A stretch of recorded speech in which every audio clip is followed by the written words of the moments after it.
লাইভে এসে গেছি, একটু লেট হয়েছে, অনেকক্ষণ ধরে কীর্তন হচ্ছে প্রচণ্ড জোরে। তা আমি ভাবছিলাম যে কীর্তনটা হয়তো ওভার হয়ে যাবে কিছুক্ষণের মধ্যে, একটু ওয়েট করে যাই। তারপর দেখলাম যে কীর্তনটা এখন শেষ হওয়াতে অনেক দেরি, অনেক টাইম লাগবে, তো ভাবলাম আর লেট করে লাভ নেই, তাহলে আমি এবার চলে আসি, অন হয়ে যাই। আস্তে আস্তে তোমরা সবাই জয়েন করো, আমি একটু ওয়েট করে যাচ্ছি, সবাই জয়েন করলে তারপর আমি স্টার্ট করব। আচ্ছা, আমি এখনো কমেন্ট সেকশন দেখতে পাচ্ছি না। আগের দিন তুমি অন্ধকারে ভূতের গল্প বলেছিলে আন্টি, তোমার ভয় লাগেনি লাইভ করতে? আমি সিনঝিনি। সিনঝিনি, আমি একদম ভয় পাই না।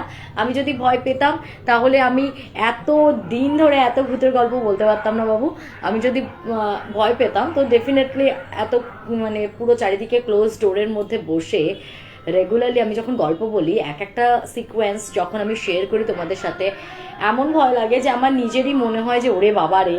বাট ওই ভয়টা আবার কিছুক্ষণের জন্য তারপর কাটিয়ে ফেলি, যার জন্য আমি একদম বারবার যে জায়গাগুলো ভয় লাগে যখন আমি প্রিপেয়ার করি সেগুলোকে এত বারবার করে একটুখানি ইমাজিনেশনে নিয়ে আসার চেষ্টা করি যে ওইটার সাথে কিছুটা আমি কমফোর্টেবল হয়ে যাই, তারপরেই আমি এটা ক্লোজ ডোরের মধ্যে বলি। তো সেই জন্য হয়তো ভয়টা লাগে না।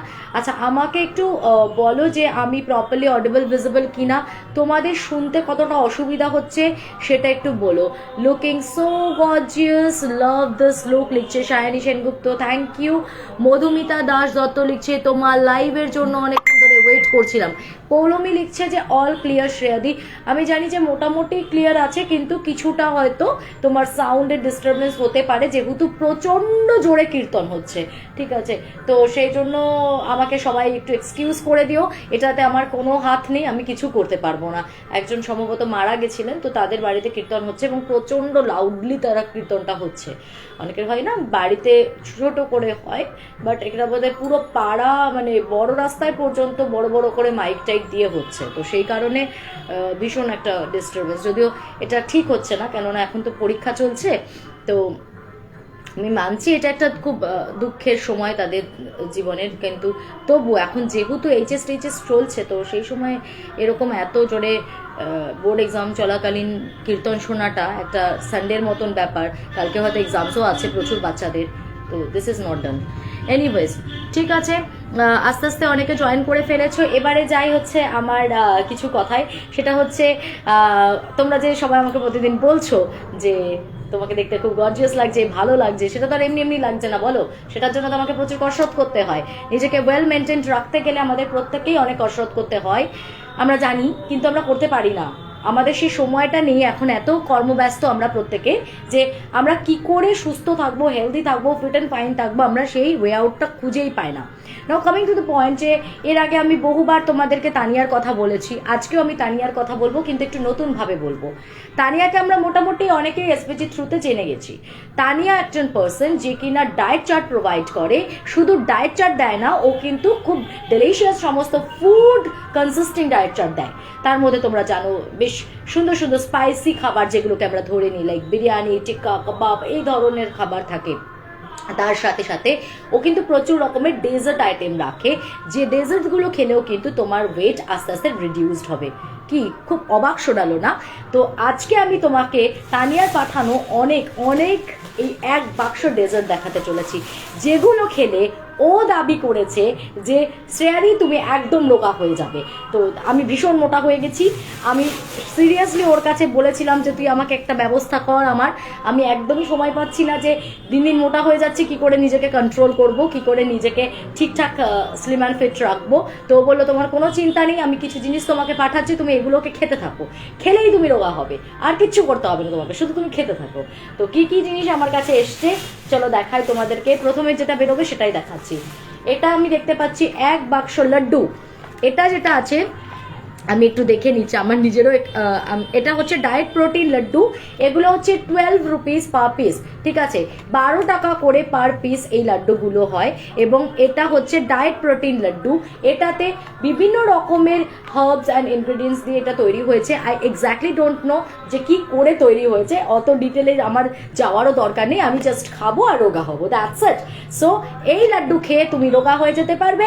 তো এরকম এক বাক্স লাড্ডু আমাকে তানিয়া পাঠিয়েছে, বলেছে তুমি খাও। এবার যদি এটা খেয়ে আমি না রোগা হয়ে উল্টে মোটা হয়ে যাই, তাহলে আমি তানিয়াকে দেখাচ্ছি মজা, ঠিক আছে?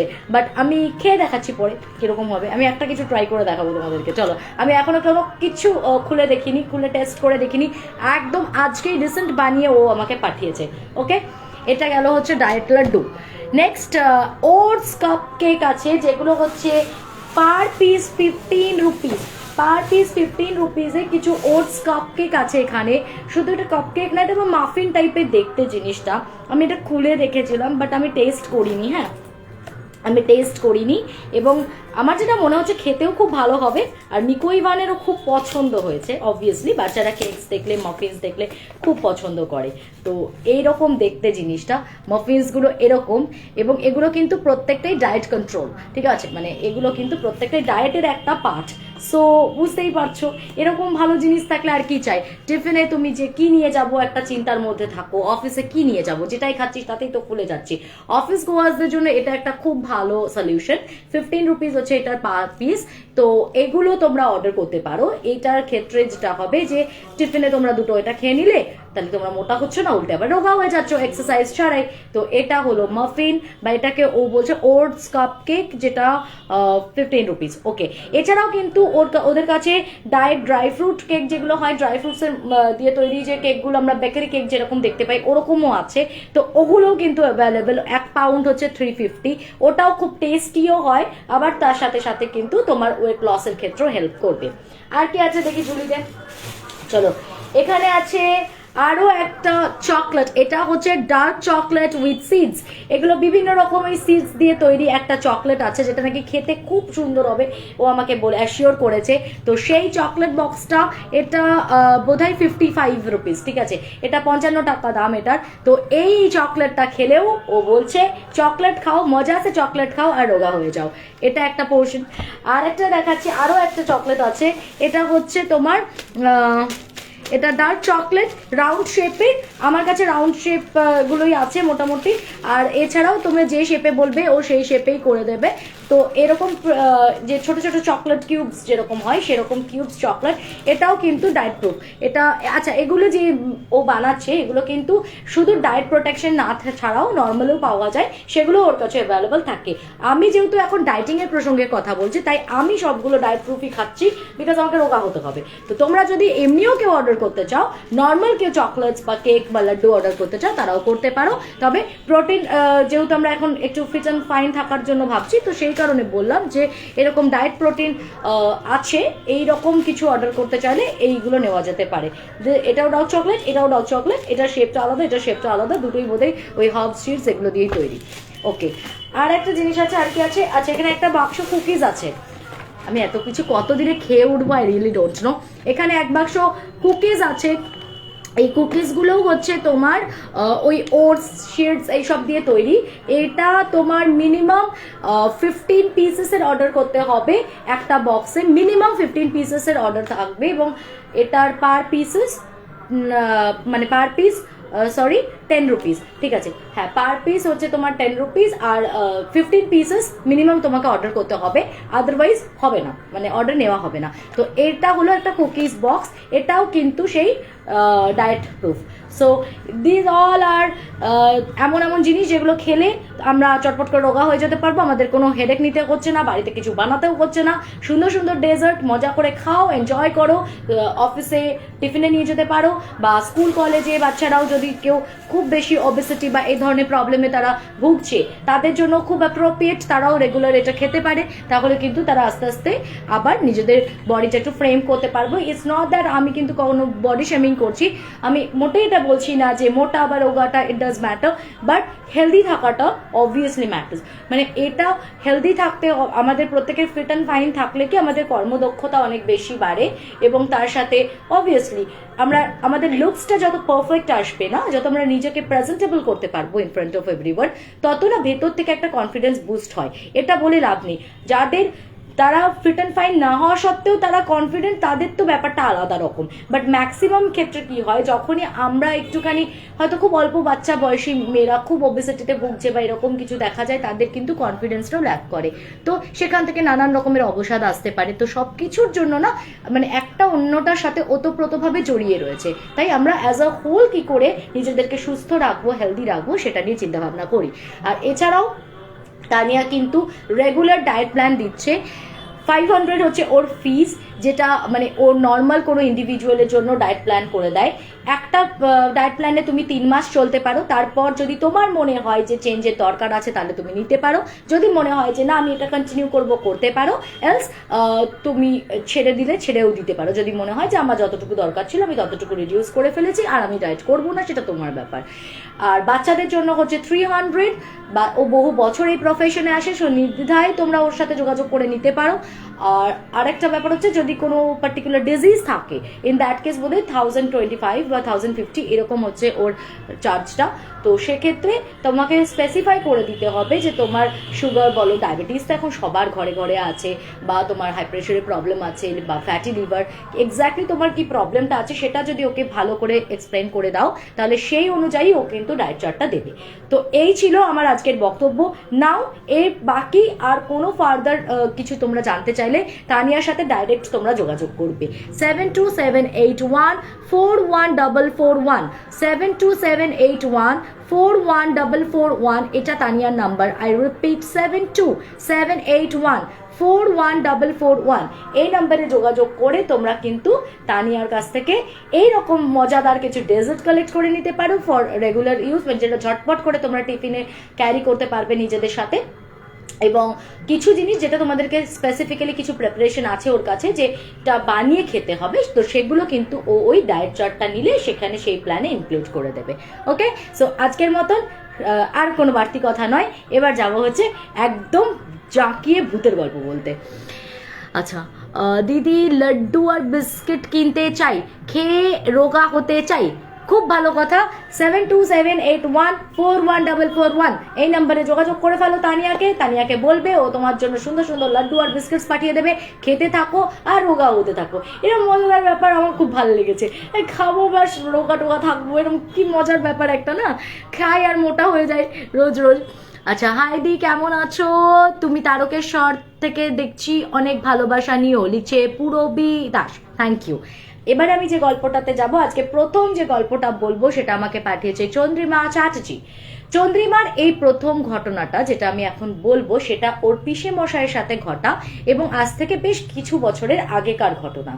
উনি ছিলেন কোল ইন্ডিয়াতে এবং ধানবাদের কাছে কোনো একটা কলোনিতে উনি থাকতেন, ওদের কোয়ার্টারে। তো পিসে মশাই ওরা যে কলোনিটায় থাকতো ওটার পাশে একটা বিরাট বড় বাগান, সেই বাগানটা পেরিয়ে তারপরেই হচ্ছে একদম একটা বিরাট শ্মশান এরিয়া। শ্মশানের এপাশে বাগান, তার পাশে হচ্ছে এদের কলোনিটা, ও পাশে বিরাট শ্মশানটা পেরিয়ে গেলে আবার ওদিকে আর একটা বড় কলোনি, তো মাঝখানে একদম শ্মশানটা। তো ওই পিসে মশাই উনি ওই লকডাউন যখন স্টার্ট হলো, লকডাউনের সময়কার ঘটনা আমি এটা বলছি, তার আগের ঘটনা কিছু বলি। ওদের ওখানকার সিস্টেমটা হচ্ছে, ওদের ওখানে না পাবলিক ট্রান্সপোর্টের ফেসিলিটিসটা খুব একটা যে ডেভেলপড তা নয়। ওখানে প্রত্যেকের বাড়িতে ভেতরে টোটো বা ধরো অটো রিক্সা বা টেম্পোর নাম্বার রেখে দেয় ওরা চালকদের। তাদেরকে যখন কোনো দরকার থাকে বা ভোরবেলা স্টেশনে যেতে হবে বা রাত্রেবেলা স্টেশন থেকে ফেরার আছে, ওইরকম পার্সোনাল প্রত্যেকের নিজস্ব পরিচিত টেম্পো বা রিক্সাওয়ালার নাম্বার থাকে, তাদেরকে কল করে বলে দিতে হয় যে অমুক সময় আপনারা চলে আসবেন। তারা চলে আসে এবং তারপর তারাই তাদেরকে নিয়ে যায়, এবং প্রত্যেকের সাথে একটা বেশ পারিবারিক সম্পর্ক যেন গড়ে উঠেছে। এনাদের সাথেও একটা আসমান বলে ছেলে ছিল, তো সেই আসমানের সাথে পিসে মশাইয়ের প্রচন্ড ভালো র্যাপো ছিল। মানে ওর রিক্সাতেই যাতায়াত করতেন উনি, যখনই ওনাকে হয়তো কলকাতা আসতে হতো বা গাড়ি ধরতে হতো বা অন্য কোথাও যেতেন, ওনাকে ফোন করে দিলে উনি রিক্সা নিয়ে চলে আসতেন এবং পরিবারের প্রত্যেকেই আসমানের সাথে যাতায়াত করতো। তো এবার তারপর যখন লকডাউন স্টার্ট হয়ে যায়, এবার তখন তো আর আমাদের বেরোনোর অত ব্যাপার ছিল না, স্বাভাবিকভাবেই তখন আর রেগুলারলি কোনো রিক্সাওয়ালা বা টেম্পোওয়ালার সাথে অতটা যোগাযোগ থাকতো না, কথাবার্তা হতো না। একদিন তখন ধরে নাও এটা মার্চের 20 তারিখে, সম্ভবত 20 তারিখে মার্চের শুরু হয়েছিল লকডাউনটা, আর এপ্রিলের ফার্স্ট উইকের ঘটনা এটা। এপ্রিলের ফার্স্ট উইকের দিকে একদিন পিসেমশাই কি করতেন, উনি বিকেলের দিকটাতে ওই বাগান পেরিয়ে শ্মশানের রাস্তাটা পেরিয়ে পাশের যে কলোনিটার কথা বললাম ওই কলোনিতে ওনার কিছু কলিগের সাথে আড্ডা মারতে যেতেন। এবং যেহেতু বাইরে বেরোতে পারছে না, কোথাও যেতে পারছে না, বাড়ির পুরুষ মানুষদেরকে আর বাড়িতে বসে থাকতে ভালো লাগে, তো সেই কারণে। আচ্ছা, কানেকশনে কোনো প্রবলেম হচ্ছে কি? না, আই থিঙ্ক ঠিক আছে। আমার মাঝখানে আটকে গেছিলো, আমাকে দেখাচ্ছিল আটকে গেছিলো, ঠিক আছে। তো যেহেতু এটা লাইভ সেশন করি তো সবসময় আমি বুঝতে পারি না, তোমরা একটু আমাকে রেসপন্স করতে থাকো যদি কোনো রকম নেটওয়ার্ক ইস্যু থাকে তো, ঠিক আছে। না, আজ আর ফিলোসফি ক্লাস নিয়ে সময় নষ্ট করব না, মানে অনেক হয়েছে, সেসব বাড়তি কথা যদি কিছু বলার থাকে সেটা এন্ড অফ স্টোরি, এখন নয়। আচ্ছা, এবার তারপরে কি হলো, পিসেমশাই যথারীতি ওই প্রত্যেক দিনের নিয়ম অনুযায়ী এরকম একদিন কি করেছেন, উনি বিকেলের দিকে সন্ধ্যের দিকটাতে অতটা ওই রাস্তাটা একটু অ্যাভয়েড করতেন, বা সবাই ওনাকে সাজেস্ট করতো যে তুমি যাচ্ছ যাও, কিন্তু একটু তাড়াতাড়ি চলে এসো, বেশি সন্ধ্যে পর্যন্ত ওই শ্মশানের রাস্তা দিয়ে আসার দরকার নেই, বা ওইখানটা ক্রস করবে না তখন। তো উনি সেরকমই চলে আসতেন। তো একদিন বোধহয় ওনার একটু গল্প করতে করতে দেরি হয়ে গেছে, স্বাভাবিকভাবে যেটা হয় আর কি, গেছেন হয়তো সেদিনকে কোনো একটা মজাদার টপিক চলছে, একটু আড্ডা মারতে মারতে ভুলেই গেছেন যে সন্ধ্যেটা বেশ অনেকটাই ঘনিয়ে এসেছে। তারপর যখন ওনার খেয়াল পড়েছে উনি তাড়াতাড়ি করে বেরিয়ে পড়েছেন। এবার কলোনি থেকে প্রথমে ওনাকে শ্মশানের রাস্তাটা পেরোতে হবে, তারপরে বাগান পেরিয়ে ওনাকে ওনার কলোনিতে ফিরতে হবে। শ্মশানের রাস্তাটাতে উঠতেই বেশ খানিকটা দূরে, মানে যেখানে ওনার দৃষ্টিগোচর হচ্ছে এরকম ডিস্টেন্সে, হঠাৎ দেখছেন আসমান দাঁড়িয়ে আছে। উনি এগিয়ে গিয়ে মানে খুব খুশি হয়েছেন, স্বাভাবিক ব্যাপার, উনি একটু মিশুকে প্রকৃতির মানুষ, একটুখানি আড্ডা টাড্ডা মারতে গল্প করতে ভীষণ ভালোবাসতেন। তা স্বাভাবিকভাবেই চেনা মানুষকে দেখেছে সামনে দাঁড়িয়ে আছে, ওনার তো দারুণ আনন্দ, হে আসমান তুমি এখানে কোথায় কিভাবে। এবার বলি, ওদের ওখানের কলোনিগুলোতে না একটু প্রফেশন স্পেসিফিক মানুষরা থাকতো, মানে ধরো যারা একই রকমের অফিসে রয়েছে তাদের কোয়ার্টারগুলো একসাথে রয়েছে, আবার ধরো যারা টেম্পো চালায় রিক্সা চালায় তাদের একটা আলাদা সেপারেট কলোনি আছে ড্রাইভার্সের, তারা ওইখানেই থাকে আর কি, সবার বাড়িগুলো ওখানেই আছে। তো এরা এখন আসমানকে দেখে, আসমানদের কলোনিটা কিন্তু আর একটুখানি অনেকটা দূরে, মানে ওনাদের কলোনি থেকে আরো বেশ খানিকটা রাস্তা পেরিয়ে যেতে হয়। তো বলছে তুমি এদিকে, তো বলছে এই তো বাবু এখান দিয়ে যাচ্ছিলাম। তা দাদা বাবু আপনি এত সন্ধ্যেবেলা এখানে কেন? তখন বলছে যে আর বলো না, এই তো এখানে কি করব, বাড়িতে সারাদিন ভালো লাগে না, ভাবি একটু আড্ডা মেরে যাই, তো ওখানে এসছিলাম আড্ডা মারতে, আজকে একটু দেরি হয়ে গেছে। তো বলছে তো আপনাকে এমনি বারবার বলেছিলাম না বাবু, আর ও না বারবার ওয়ার্ন করতো যে দাদা বাবু এই রাস্তাটা দিয়ে কিন্তু সন্ধ্যেবেলার দিকে বেশি আসবেন না, রাস্তাটা ভালো না, অমুক তমুক ওয়ার্ন করতো আগেও। তো বলছে আপনাকে কতবার বলেছি এই রাস্তাটা অ্যাভয়েড করুন, এই রাস্তা দিয়ে আপনি সন্ধ্যেবেলা এরকম ভাবে যাতায়াত করবেন না, আপনি তো কোনো কথা শোনেন না। কথা বলতে বলতে বলছে ও সব ছাড়ো আসমান, বাদ দাও না, কি আর হবে, চলো দুজনে হাঁটতে হাঁটতে, তুমি এদিকেই যাবে তো? তখন বলছে হ্যাঁ এদিকেই যাবো, চলুন না, আমার কোনো ব্যাপার না, আমি না আপনাকে রাস্তাটা একটু এগিয়ে দিচ্ছি। বলে আস্তে আস্তে দুজনে গল্প করতে করতে হাঁটা শুরু করেছে, এবং রাস্তাটা না খুব কম নয়, মানে বেশ খানিকটা পথ তাদেরকে একসাথে চলতে হবে, বেশ অনেকটা কিন্তু শ্মশানের রাস্তা পেরোতে হবে। দুজনে মিলে গল্প করছে, তোমার বাড়ির এখন কেমন কন্ডিশন, সবাই কেমন আছে, তারপর এই তো লকডাউন চলছে, সব ধান্দা মন্দ যাচ্ছে, কি যে হবে, এরকম চলতে থাকলে তো কি করে খেয়ে পড়তে ফ্যামিলি চলবে কিছুই বুঝতে পারছি না, মানে যা হয় একটা জেনারেলাইজ একটা গল্প হচ্ছে। মানে বুঝতেই পারছো সেই সময় লকডাউনে সবার মানসিকতা খুব অন্যরকম ছিল, সবাই খুব টেন্সড ছিল যে এরকম যদি দিনের পর দিন লকডাউন হতে থাকে তাহলে কি করে পেট চালাবো, কদিন আর এরকম লোকের অনুদান দিয়ে চলবে ইত্যাদি আর কি সব আলোচনা হচ্ছে। কথা বলতে বলতে এবার যখন মোটামুটি রাস্তাটা পেরিয়ে গেছে, এবার বাগানের রাস্তায় যখন ঢুকছে তখন বলছে দাদা বাবু আমার কাজ হয়ে গেছে, আমি এবার আসি, আপনি এবার বাকি রাস্তাটা একা চলে যান। তো বলছে কেন, ওদিকে কি আছে তোমার, তুমি আবার কেন ওই রাস্তায় যাবে, আমাকে বারণ করো, আবার তুমি নিজে যাচ্ছ কেন, চলো না, এখানে তো বেশ গল্প করতে করতে যাচ্ছিলাম। তো বলে না দাদা বাবু আমার একটা ছোট্ট কাজ আছে, আমি তো কাজেই যাচ্ছিলাম, এই একটুখানি আপনাকে সঙ্গ দিলাম আর কি। তো আজকে আমার আর সময় নেই, আমি এখন আর যেতে পারবো না আপনার সাথে, আপনি বাকি রাস্তাটা চলে যান, আমি পরে আবার আপনার সাথে দেখা হবে। তো বলে ও আবার পেছনের দিকে টার্ন করে ওর মতন হাঁটতে শুরু করে। তো পিসেমশাই দেখলেন যে ঠিক আছে, ওর হয়তো কোনো কাজ আছে, পিসেমশাইয়ের ব্যাপারটাকে অতটা আমল না দিয়ে উনিও হেঁটে বাড়ি চলে আসেন। এইবার ধরো যখন একটু লকডাউনটা শিথিল হয়েছে, যখন আস্তে আস্তে সবাই আবার নিজেদের যে যার নিজের কর্মে বেরোচ্ছে, উনি আসমানকে ফোন করছেন কিন্তু আসমানের ফোনটা লাগছে না, কিছুতেই আসমান ফোন ধরছে না। কি করবেন, তখন পাশের বাড়ির একজনের থেকে, তাদের বাড়িতে একটা টেম্পো যাতায়াত করতো, তো সেই টেম্পোওয়ালার নাম্বার জোগাড় করে টেম্পোটাকে ফোন করে বলে যে এরকম আমার বেরোনোর আছে, তুমি পরদিন ভোরবেলা চলে এসো। টেম্পোওয়ালা আসে, এবার গল্প করতে করতে যাচ্ছে, তো যেতে যেতে, আর উনি বললাম না স্বভাবতই একটু মিশুকে প্রকৃতির, তো উনি কথা বলতে বলতে বলছেন, হ্যাঁ রে আসমানকে কতবার ফোন করছি, তোদের পাড়াতেই তো থাকে, তোদের কলোনিতেই তো বাড়ি, আসমানের কোনো খবর জানিস, ও ফোন ধরছে না বা ফোন ওর লাগছে না কেন, এরকম জিজ্ঞেস করেছে। তখন উনি বলছে কি, কেন আপনি জানেন না?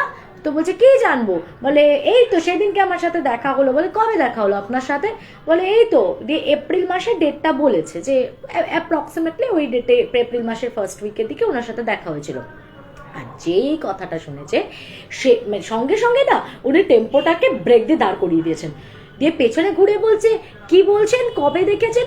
তো বলছে কেন, আমি তো ওই তো এপ্রিল মাসের ফার্স্ট উইকে ওর সাথে আমার লাস্ট দেখা হয়েছে। বলছে আপনি ঠিক বলছেন, এটা হতেই পারে না। বলছে কি হতে পারে না, আমাকে ও পুরো পথটা এগিয়ে দিয়ে গেল। বলে আপনি কি জানেন, দিয়ে মার্চ মাসের 20 তারিখে ধরো লকডাউন হয়েছে, তার 2-3 দিনের মধ্যেই নাকি আসমান মারা গেছে।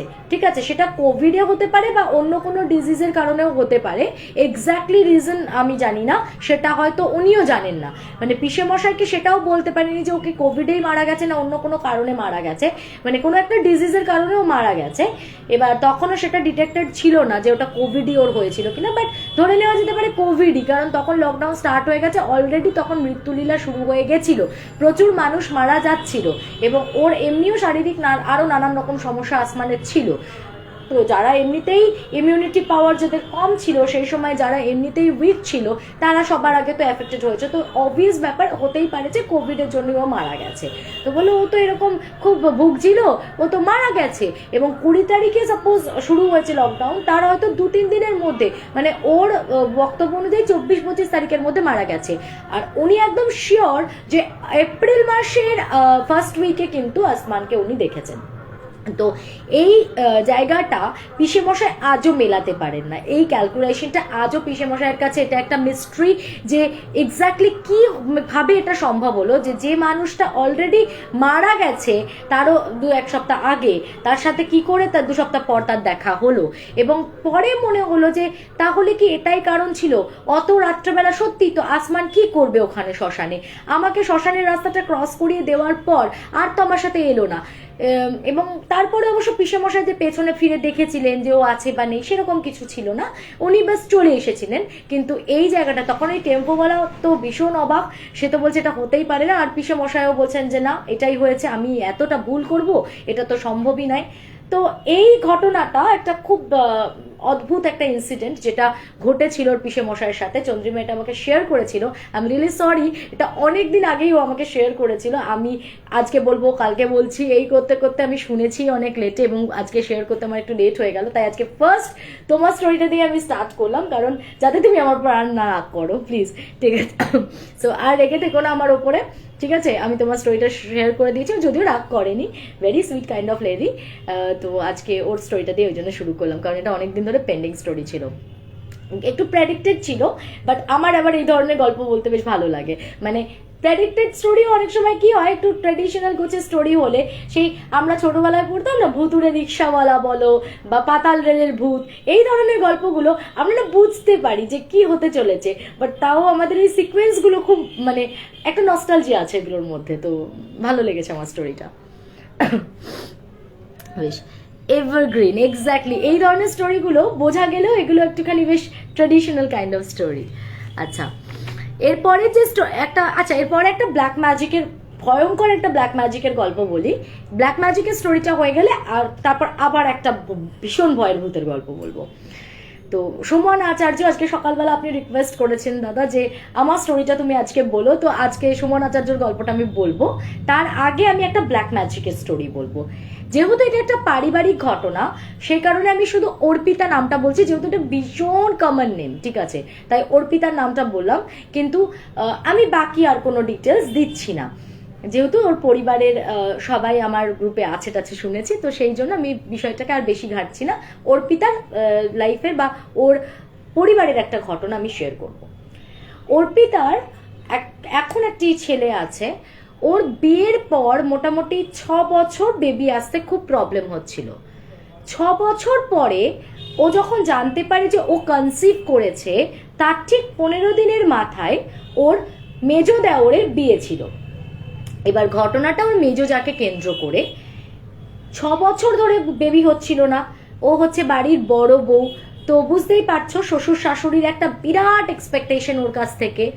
যখন মোটামুটি 3-4 বছর কেটে গেছে, তারপর থেকেই শাশুড়ি মা রেগুলারলি ওকে বলতে থাকেন যে কি ব্যাপার, এবার তোমরা কেন কিছু প্ল্যান করছো না। তো ওরা প্ল্যানও করে, কিন্তু হয় না, একটা জিনিস হতে তো সময় লাগে। এবং ও কিন্তু বিয়ের পরে বোধহয় গ্রাজুয়েশন কমপ্লিট করেছে, তারপর ওরা প্ল্যান করেছে, তারপর বেবি এসছে, তো একটু টাইম টেকেন ছিল ব্যাপারটা। তা বিয়ের মোটামুটি ওরা চেষ্টা করছিল, এদিকে আবার মেজো যার জন্য দেখাশোনা শুরু হয়ে গেছিল মেজো দেওরের। যখন দেখাশোনা চলছে তখনও কিন্তু ও জানে না যে ও কনসিভ করেছে না, মানে তখনও কনসিভ করেনি আই থিঙ্ক। যখন ওর বিয়ের কথা ফাইনালাইজড হয়ে গিয়ে ওর বিয়ের ডেট ফাইনাল হয়ে গেছে, এবং ওর বিয়ের ডেটটা না খুব অল্প দিনের মধ্যে হঠাৎ করেই লেগে গেছিল এবং বিয়েটা হয়ে গেছিল এরকম। তো সেই রকম একটা সময় যেদিন ওর বিয়ে, তার দিন 15 আগে ও জানতে পারলো যে আমি কনসিভ করেছি। তার আগে ওরা প্ল্যানিং করছিল এবং কিছুতেই হচ্ছিল না, যাই হোক তার আগে এরকম একটা গুড নিউজ আসে। তো যখন সবাই এটা শুনেছিল, ইনিশিয়ালি সবাই খুব খুশি হয়েছিল, কিন্তু একটা জিনিস এখানে ওর কিছু বক্তব্য ও পেশ করেছে, সেটা হচ্ছে যে ফার্স্ট অফ অল যখন মেজো যার জন্য, মানে মেজো যা কে হবে বাড়িতে, অ্যারেঞ্জ ম্যারেজ যেহেতু হচ্ছিল, দেখাশোনা চলছে, সেই সময় মেজো দেওয়ারের দেখাশোনার সময় ওরা প্রচুর সম্বন্ধ দেখেছে। অনেক বলছে, যদি আমি সেই রকম কম্পেয়ার করতে চাই না, ভালো খারাপ তো সেইভাবে বিচার করা ঠিক নয়, বাট তবু বলো অ্যারেঞ্জ ম্যারেজের ক্ষেত্রে যেগুলো ক্রাইটেরিয়া থাকে, যে ফ্যামিলিটা ভালো হবে, বা ফ্যামিলি ব্যাকগ্রাউন্ডটা একটু স্ট্রং হবে, বা মেয়েটি একটু দেখতে শুনতে ভালো হবে, তা এরকম কিন্তু অনেকগুলো ফ্যামিলি দেখা হয়েছিল, অনেকগুলো মেয়ে দেখা হয়েছিল, যারা কিন্তু তালিকাতে মানে রাখলে সেই অর্থে দেখলে অনেকটাই ওপরে থাকে। কিন্তু হঠাৎ করেই মানে একদিন প্রথম ওরা দেখতে যায়, এবং তারপরে তাদের বাড়ির লোকও নাছোড়বান্দা যে না আমরা একদিন আসবো, তো তারাও একদিন আসে, এবং হঠাৎ করেই যে মেজো দেওর উনার মানে পার্টিকুলার এই মেয়েটার উপর একটা প্রচন্ড অ্যাট্রাকশন তৈরি হয়ে যায়, এবং মানে উনি ওকে ছাড়া আর কিছু বোঝেন না, এরম একটা ব্যাপার। এবং সেটা খুব অল্প দিন, মানে 5-6 দিনের ব্যাপার আর কি। 1 সপ্তাহের মধ্যে উনি কেমন যেন একটা উন্মত্ত হয়ে উঠলেন যে আমি এই মেয়ে ছাড়া অন্য কোনো কাউকে বিয়েই করবো না, এরম একটা ব্যাপার। ভালো কথা। তো যেখানে এখন ছেলের মন লেগেছে, শ্বশুর শাশুড়িও সেখানেই প্রসিড করলো। এবার শ্বশুর শাশুড়ি নেক্সট দিন গেছিল দেখতে, যেহেতু মানে ওর তখন ভালো ছিল না মানসিকতা, ওই অনেক দিন হয়ে গেছে বাচ্চা কাচ্চা, তখনও তো জানতে পারেনি ও কনসিভ করেছে, বা তখনও হয়তো কনসিভ করেনি, তো বিয়েটা ধরো 1 মাসের মধ্যেই হয়ে গেছে ঠিক হওয়ার, তো তখনও জানে না যে কনসিভ করেছে কি করেনি। টেস্ট করতেও তো একটা মানুষের সময় লাগে, কনফার্ম হতেও তো টাইম লাগে। তো তার আগের কথা বলছি, যে ও তখনও জানে না, কিন্তু ওর শরীর টরীর ভালো লাগতো না বলে ও আর অতটা যায়নি সেই সময়। আর ওর বাড়িতে আর একটা ছোট দেওর আছে, সেই ছোট দেওর আর শ্বশুর শাশুড়ি গেছিলেন। তো ও বলল সেদিন যখন ওরা ফাইনালি কথা বলতে গেল, ওরা ঘুরে আসার পর থেকে আমি না ওদের মধ্যে একটা অদ্ভুত পরিবর্তন দেখলাম। মানে ছোট দেওরও এসে থেকে মানে সে ওই মেয়েটি ছাড়া আর কোনো কথাই নেই, মানে যে বাড়িতে আসতে চলেছে সে যেন একটা কি একটা পেয়ে গেছে, মানে ওরা যেন জ্যাকপট পেয়ে গেছে, বিশাল একটা ব্যাপার তার। আর তার শ্বশুর শাশুড়ি মানে সবাইকে, মানে ওই ফ্যামিলিটার প্রতি ওরা একদম যেন গুণমুগ্ধ, কি একটা হয়ে গেছে, বিশাল কিছু ওরা পেয়ে গেছে যেন, ওদের ছাড়া আর কোনো কথাই নেই, ভীষণ ভালো ভীষণ ভালো। অথচ ও বলছে আমি যখন প্রথম দিন দেখতে গেছি, তার আগে যে সম্বন্ধগুলো আমরা দেখেছি আমার কিন্তু সেগুলো অনেক বেশি বেটার স্ট্যান্ডার্ড লেগেছে। মানে আমার মনে হয়েছিল যে সব দিক থেকে, ফাইন্যান্সিয়ালি বলো বা ব্যাকগ্রাউন্ড বলো, তাদের বাবা মা কোথায় চাকরি করে, মেয়েটির বাবা মা সেই অর্থে কিছু করে না, মানে খুব যে তারা ভালো ফিনান্সিয়ালি স্ট্রং তা না, তবে হ্যাঁ মেয়েটা নিজে নার্স এবং মেয়েটা একটা ভালো চাকরি মোটামুটি করে, তো ওর ভালো স্যালারি আছে, শুধু মেয়েটার প্রোফাইলটা খুব ভালো। কিন্তু সেটাও যদি বলে, ও বলছে ওরকম কিন্তু আরো অনেকগুলো মেয়ে এসেছিল, এমনকি একটা সরকারি অন্য একটা সরকারি চাকুরিজীবী মেয়েও কিন্তু সেই সময় একজনকে দেখা হয়েছিল। হয়তো দেখতে গেলে ওই যে নার্স আর কি, ওনার থেকে হয়তো স্যালারি হয়তো তার আরো বেশি হবে এবং তার প্রোফাইলটাও আরো বেটার, সে কোনো একটা গভর্নমেন্ট সেক্টরেরই কোনো একটা জায়গাতে জব করে, কিন্তু তাকেও রিজেক্ট করে দিয়ে এর জন্যই এদের এত কিসের প্রীতি বা এত কিসের অ্যাট্রাকশন সেটা ও না বুঝে উঠতে পারছিল না। তো ওর হাজবেন্ডকে এই কথাটা একদিন বলে, মানে কথার ছলে, যে একটা কথা বলবো কিছু মনে করো না, তোমার ভাই বা তোমার বাড়ির লোক কি আর কাউকেই দেখতে পাচ্ছে না? এই তো ওই আরেকটা যে মেয়ে ছিল সে তো আরো ভালো চাকরি করে, আরো বেশি টাকা স্যালারি পায়, যদি আমি ধরে নিই যে স্যালারিটাই মেন কথা, তাহলে তো সেক্ষেত্রে তার দিকেও মুভ করা যেতে পারে। আর যদি বলো রূপের কথা, তাহলে তো এর থেকে প্রচুর সুন্দর সুন্দর মেয়ে দেখা হলো, তাদের ফ্যামিলি কত ভালো, তাদের কত বড় বড় বাড়ির মেয়ে তারা, তো হঠাৎ এই মেয়েটার প্রতি তোমার মা বাবা এরা সবাই এত অ্যাট্রাক্টেড কেন? তো ওর হাজবেন্ড ব্যাপারটাকে আমল দেয়নি। ওর হাজবেন্ড বলে যে তো তোমার যত পাগলের প্রলাপ, থামো তো, যাকে পছন্দ হচ্ছে যে বিয়ে করবে তার পছন্দ হয়েছে, তোমার তাতে কি, তুমি এত নাক গলাচ্ছ কেন, বলে ওকে একটুখানি ধামাচাপা দিয়ে দেয় বিষয়টাকে। তো ও আর কিছু বলেনি, বলে সেই অর্থে ও বিয়েটাকেও খুব যে এনজয় করতে পেরেছিল তা নয়, কারণ 6 বছর পর ও কনসিভ করেছিল এবং সেটা জানতে পেরেছিল ওদের বিয়ের ঠিক 15 দিন আগে। তো সেই জন্য বিয়েতে না ও যে খুব লাফালাফি করেছে বা খুব এনজয় করেছে তা নয়, ফার্স্ট ট্রাইমস্টার, এবং ওকে ডক্টর বলেছিল ভীষণ সাবধানে থাকতে, কিছু কমপ্লিকেশনস ছিল, তো ও যতটা পেরেছে আর কি দূর দূর থেকে বিয়েটা এনজয় করেছে, গেছে খেয়েছে ওইটুকুনি, মানে খুব দৌড়ঝাঁপ কিছু করেনি যাতে ওর কোনো রকম স্ট্রেস না পড়ে। বেশ, বিয়েটা তো শান্তিপূর্ণভাবে হয়ে যায়। এবার বিয়ে হয়ে যাওয়ার পর যে প্রবলেমটা স্টার্ট হলো সেটা হচ্ছে ও দেখতো যে ওর যে ইয়ে ছিলেন, আমি জায়গাটার বলছি না যে ওরা কোথায় থাকতো, কিন্তু ওরা মানে ও কিন্তু বাড়িতে থাকতো শ্বশুর শাশুড়ির সাথে, উনি কিন্তু যে নার্সের চাকরি করতেন ওনার কোচবিহারে পোস্টিং ছিল, তো উনি কোচবিহার থাকতেন, অথচ একজন বাড়িতে থাকে না, সে কোচবিহারে থাকে, তার খবর নেওয়ার জন্য তার শ্বশুর শাশুড়ি উতলা, মানে সব সময় আর কি তার সাথে রেগুলার কথা হচ্ছে সবকিছু, অথচ বাড়িতে একটা বউ থাকে যে কিনা 6 বছর পর কনসিভ করেছে, তার প্রতি তাদের কোনো নজরই নেই। তো প্রথমের দিকে ও বলে আমি না জিনিসটাকে খুব সাধারণভাবে ডিল করলাম, যে আমি তো পুরনো হয়ে গেছি, সে নতুন এসছে বাড়িতে, যতই হোক না কেন তার প্রতি একটা রেসপন্সিবিলিটি আছে, হয়তো শ্বশুর শাশুড়ি এটা ভাবছে যে তার যেন কোনো অসুবিধা না হয়, সে যেন ওদেরকে মিসআন্ডারস্ট্যান্ড না করে, ওদের সাথে বোঝাপড়াটা যেন ভালো থাকে ইত্যাদি চিন্তা করলাম, যে হয়তো সেই কারণে ওকে একটু ওভার প্রায়োরিটি দিচ্ছে, ঠিক আছে, দ্যাটস ওকে। কিন্তু ও বলে আমার আস্তে আস্তে খারাপ লাগা শুরু হলো যে আমি এদিকে 6 বছর পর কনসিভ করেছি, এখানে আমি এক্সপেক্ট করেছিলাম যে আমাকে সবাই অন্তত কিছু না হলেও অনেকটা বেশি কেয়ার তো করবে, তো আমার দিকে কোনো নজরই নেই, আমি যে একটা আমার নিজের খাবারটা পর্যন্ত আমাকে নিজেকে বানিয়ে খেতে হতো, আমার বাপের বাড়ি থেকে আমার মা রান্না করে দিয়ে যেত, কিন্তু আমার শাশুড়ি মার কোনো ভ্রুক্ষেপই নেই, অথচ উনি কিন্তু সব থেকে এক্সাইটেড ছিলেন যখন বেবি আসছিল না, তখন ওনার থেকে বেশি কেউ হয়তো প্রেশার দেয়নি যে কি ব্যাপার, প্ল্যান করো, কবে বেবি হবে, কি বৃত্তান্ত, মানে ওনার ভীষণ একটা এক্সাইটমেন্ট ছিল। তো সেই জায়গায় যেন মনে হচ্ছে কেউ এক বালতি জল ঢেলে দিয়েছে, যে এখন উনি যেন দেখতেই পাচ্ছেন না ওকে চোখে, এই জিনিসগুলোকে হার্ট করতো। তো I can relate that feeling, because এই জিনিসটা সত্যি একটা কনসিভ অবস্থাতে, মানে একটা মেয়েকে যখন সে প্রেগনেন্ট, তখন যারা এইরকম ভাবে দুঃখ দেয় বা তখন যারা এইভাবে ইগনোর করে, তো সেই জায়গাটা না সারাটা লাইফে আর ভোলা যায় না, এটা কিন্তু একটা ট্রু ফ্যাক্ট। যাই হোক, তো ওই জায়গাগুলোর মনে কোথাও দাগ কাটে। এই ব্যাপারটা আরো বেশি ওকে দাগ কাটলো কখন, ওই মেয়েটি মানে ওর মেজো যা বিয়ের 2 মাসের মধ্যে ও কিন্তু কনসিভ করে নেয়। আর এবার কি হলো, এও তখন প্রেগনেন্ট, ও তখন কনসিভ করেছে, দিয়ে ওকে তখন কোচবিহার থেকে ও বোধহয় ম্যাটারনিটি লিভ নিয়ে ও চলে আসে, এসে শ্বশুর শাশুড়ির কাছে ও বাড়িতে থাকতে শুরু করে। বলে এমন হয়েছে দিদি, ওকে 7 রকম রান্না করে এই শাক খাওয়াচ্ছে, অমুক খাওয়াচ্ছে, তমুক খাওয়াচ্ছে, আমি পাশে বসে আছি, আমাকে একবার যাচ্ছে পর্যন্ত না কি তুমি খাবে বা তুমি খাও। আমি না কোনো রিজনটা খুঁজে পেতাম না, যে আমার সাথে যে আমার শ্বশুর শাশুড়ির সম্পর্ক খারাপ ছিল তা তো নয়, আমাকেও তো তারা ভীষণই ভালোবাসতো, তারা খুব এক্সাইটেড ছিল যে আমিও কবে প্রেগনেন্ট হব বা কিছু, বাট আমাকে এরকম ইগনোর করছে কেন হঠাৎ করে? তো এই ব্যাপারটা আমার খুব চোখে লাগতো। এবার পাশের বাড়ির এক বৌদি আছেন যে ওদের সাথে ভীষণ কানেক্টেড ছিল, ওদেরকে খুব ভালোবাসতো, রেগুলারলি আসতো যেত। একদিন ওই বৌদি মাঝে মাঝে আসতো এবং বৌদির চোখে ওই জিনিসগুলো ভীষণভাবে ধরা দিতে থাকে যে এতটা ডিসক্রিমিনেটিভ অ্যাটিটিউডটা তো ঠিক নয় না, কি একজনকে এরকম মাথায় করে রানী করে রাখছে আর একজনকে এতটা হেও করছে। ওনারও খুব খারাপ লাগতো।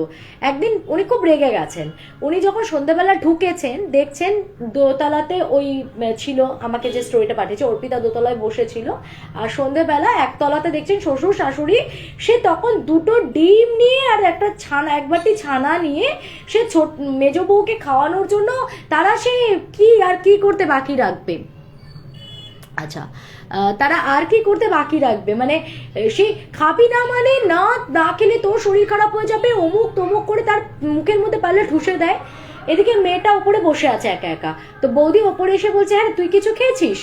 বলছে, হ্যাঁ আমি কমপ্ল্যান আর বিস্কিট খেয়ে নিয়েছি।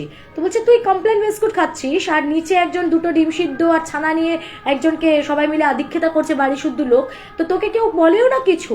তো ও কোনো উত্তর দেয়নি। তো বলছে, আমার না গড়বড় লাগছে কোনো, তুই শোন, আমার জিনিসটা খুব ন্যাচারাল লাগছে না, কারণ আমি ওর পাশে বাড়ির বৌদি তো ওর শ্বশুর শাশুড়ি, মানে যাকে ওরা জেঠু জেঠিমা বলে, আমি তো জেঠু জেঠিমাকে বহুদিন ধরে চিনি, ওনারা তো এরকম মানুষ তো ছিলেন না, বা তোকে যে এতটা ভালোবাসতেন না, হেও করতেন তাও তো নয়। তো আমার কিছু গড়বড় লাগছে, তো একটা জায়গায় আমার কথার উপর বিশ্বাস রেখে যাবি? বলে, কোথায় নিয়ে যাবে? তো বলছে, একটা ওর গুরুজি আছে, বলে ওই গুরুজির আশ্রমে, তাহলে তোকে আমি নিয়ে যাবো। সিম্পল একটা গুরুজির আশ্রম আছে, তো ওখানে আমি তোকে নিয়ে যাবো।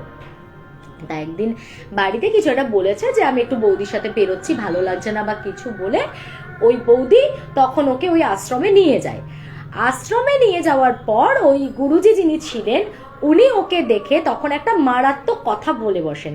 ওরা কিন্তু সেরকম অর্থে কিছু বলেও নি, কারণ ওর মনে না ওরকম কোনো সন্দেহ আসেনি যে এটা অন্যরকম কিছু হতে পারে বা কিছু। দেখো, আমরা কিন্তু এখনো অধিকাংশ ফ্যামিলিতেই কেউ এই ব্ল্যাক ম্যাজিক বা খারাপ কিছু আগেই ভেবে বসি না, আমরা সবটাই নিয়তি ধরে নিই, বা সবটাই কেউ আমার সাথে খারাপ বিহেভ করছে, দিস ইজ সো নর্মাল। আমি এখন দেখতে পাচ্ছি চন্দ্রিমা চ্যাটার্জি ইজ ওয়াচিং।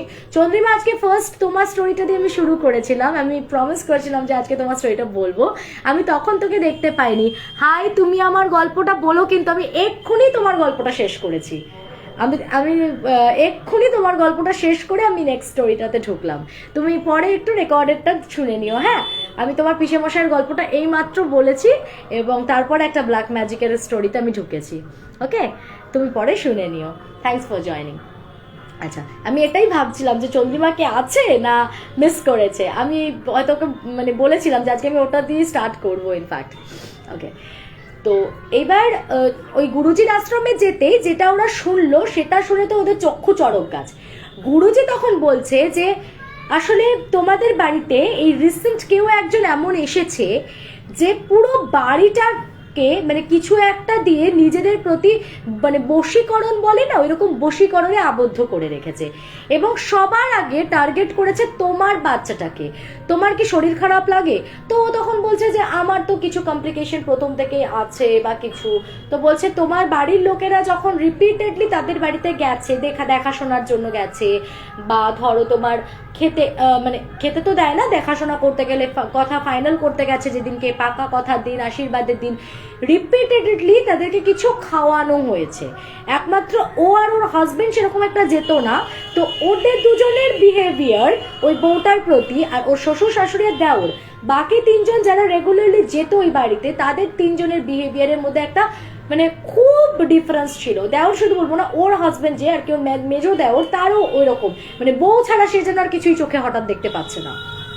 তো উনি একদম ক্লিয়ারলি বলেন যে তোমাদের পুরো বাড়ির ওপর খাইয়ে কিছু একটা করা হয়েছে, যাতে পুরো জিনিসটাই, পুরো কনসেন্ট্রেশনটা তাদের বাড়ি থেকে মেয়ে যাচ্ছে, তো মেয়ের দিকেই যেন সবাই কনসেন্ট্রেটেড থাকে, সবার যেন মেয়ের দিকেই নজরটা থাকে, সবাই মেয়েকে যেন ভালোবাসে, কিছু একটা খাওয়ানো হয়েছে। এবং আর একটা বাজে ব্যাপার হয়েছে, সেটা হচ্ছে তোমার বাচ্চাটা ওরা কিন্তু চায় না যে পৃথিবীতে ভূমিষ্ঠ হোক।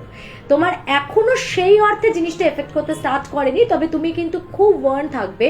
ও যদি তোমাকে কিছু খেতে দেয় বা ওদের বাড়ি থেকে কেউ এলে যদি তোমার জন্য কিছু নিয়ে আসে, তুমি কিন্তু ওটা খাবে না। আর তোমার বাচ্চাটার ওপর কিছু একটা তোমারই কোনো জিনিস দিয়ে রিসেন্টলি কিছু করা হয়েছে, এবং যাতে তোমার ওপর করা হয়েছে যাতে তোমার বেবিটা তুমি সুস্থভাবে ডেলিভারি না করতে পারো।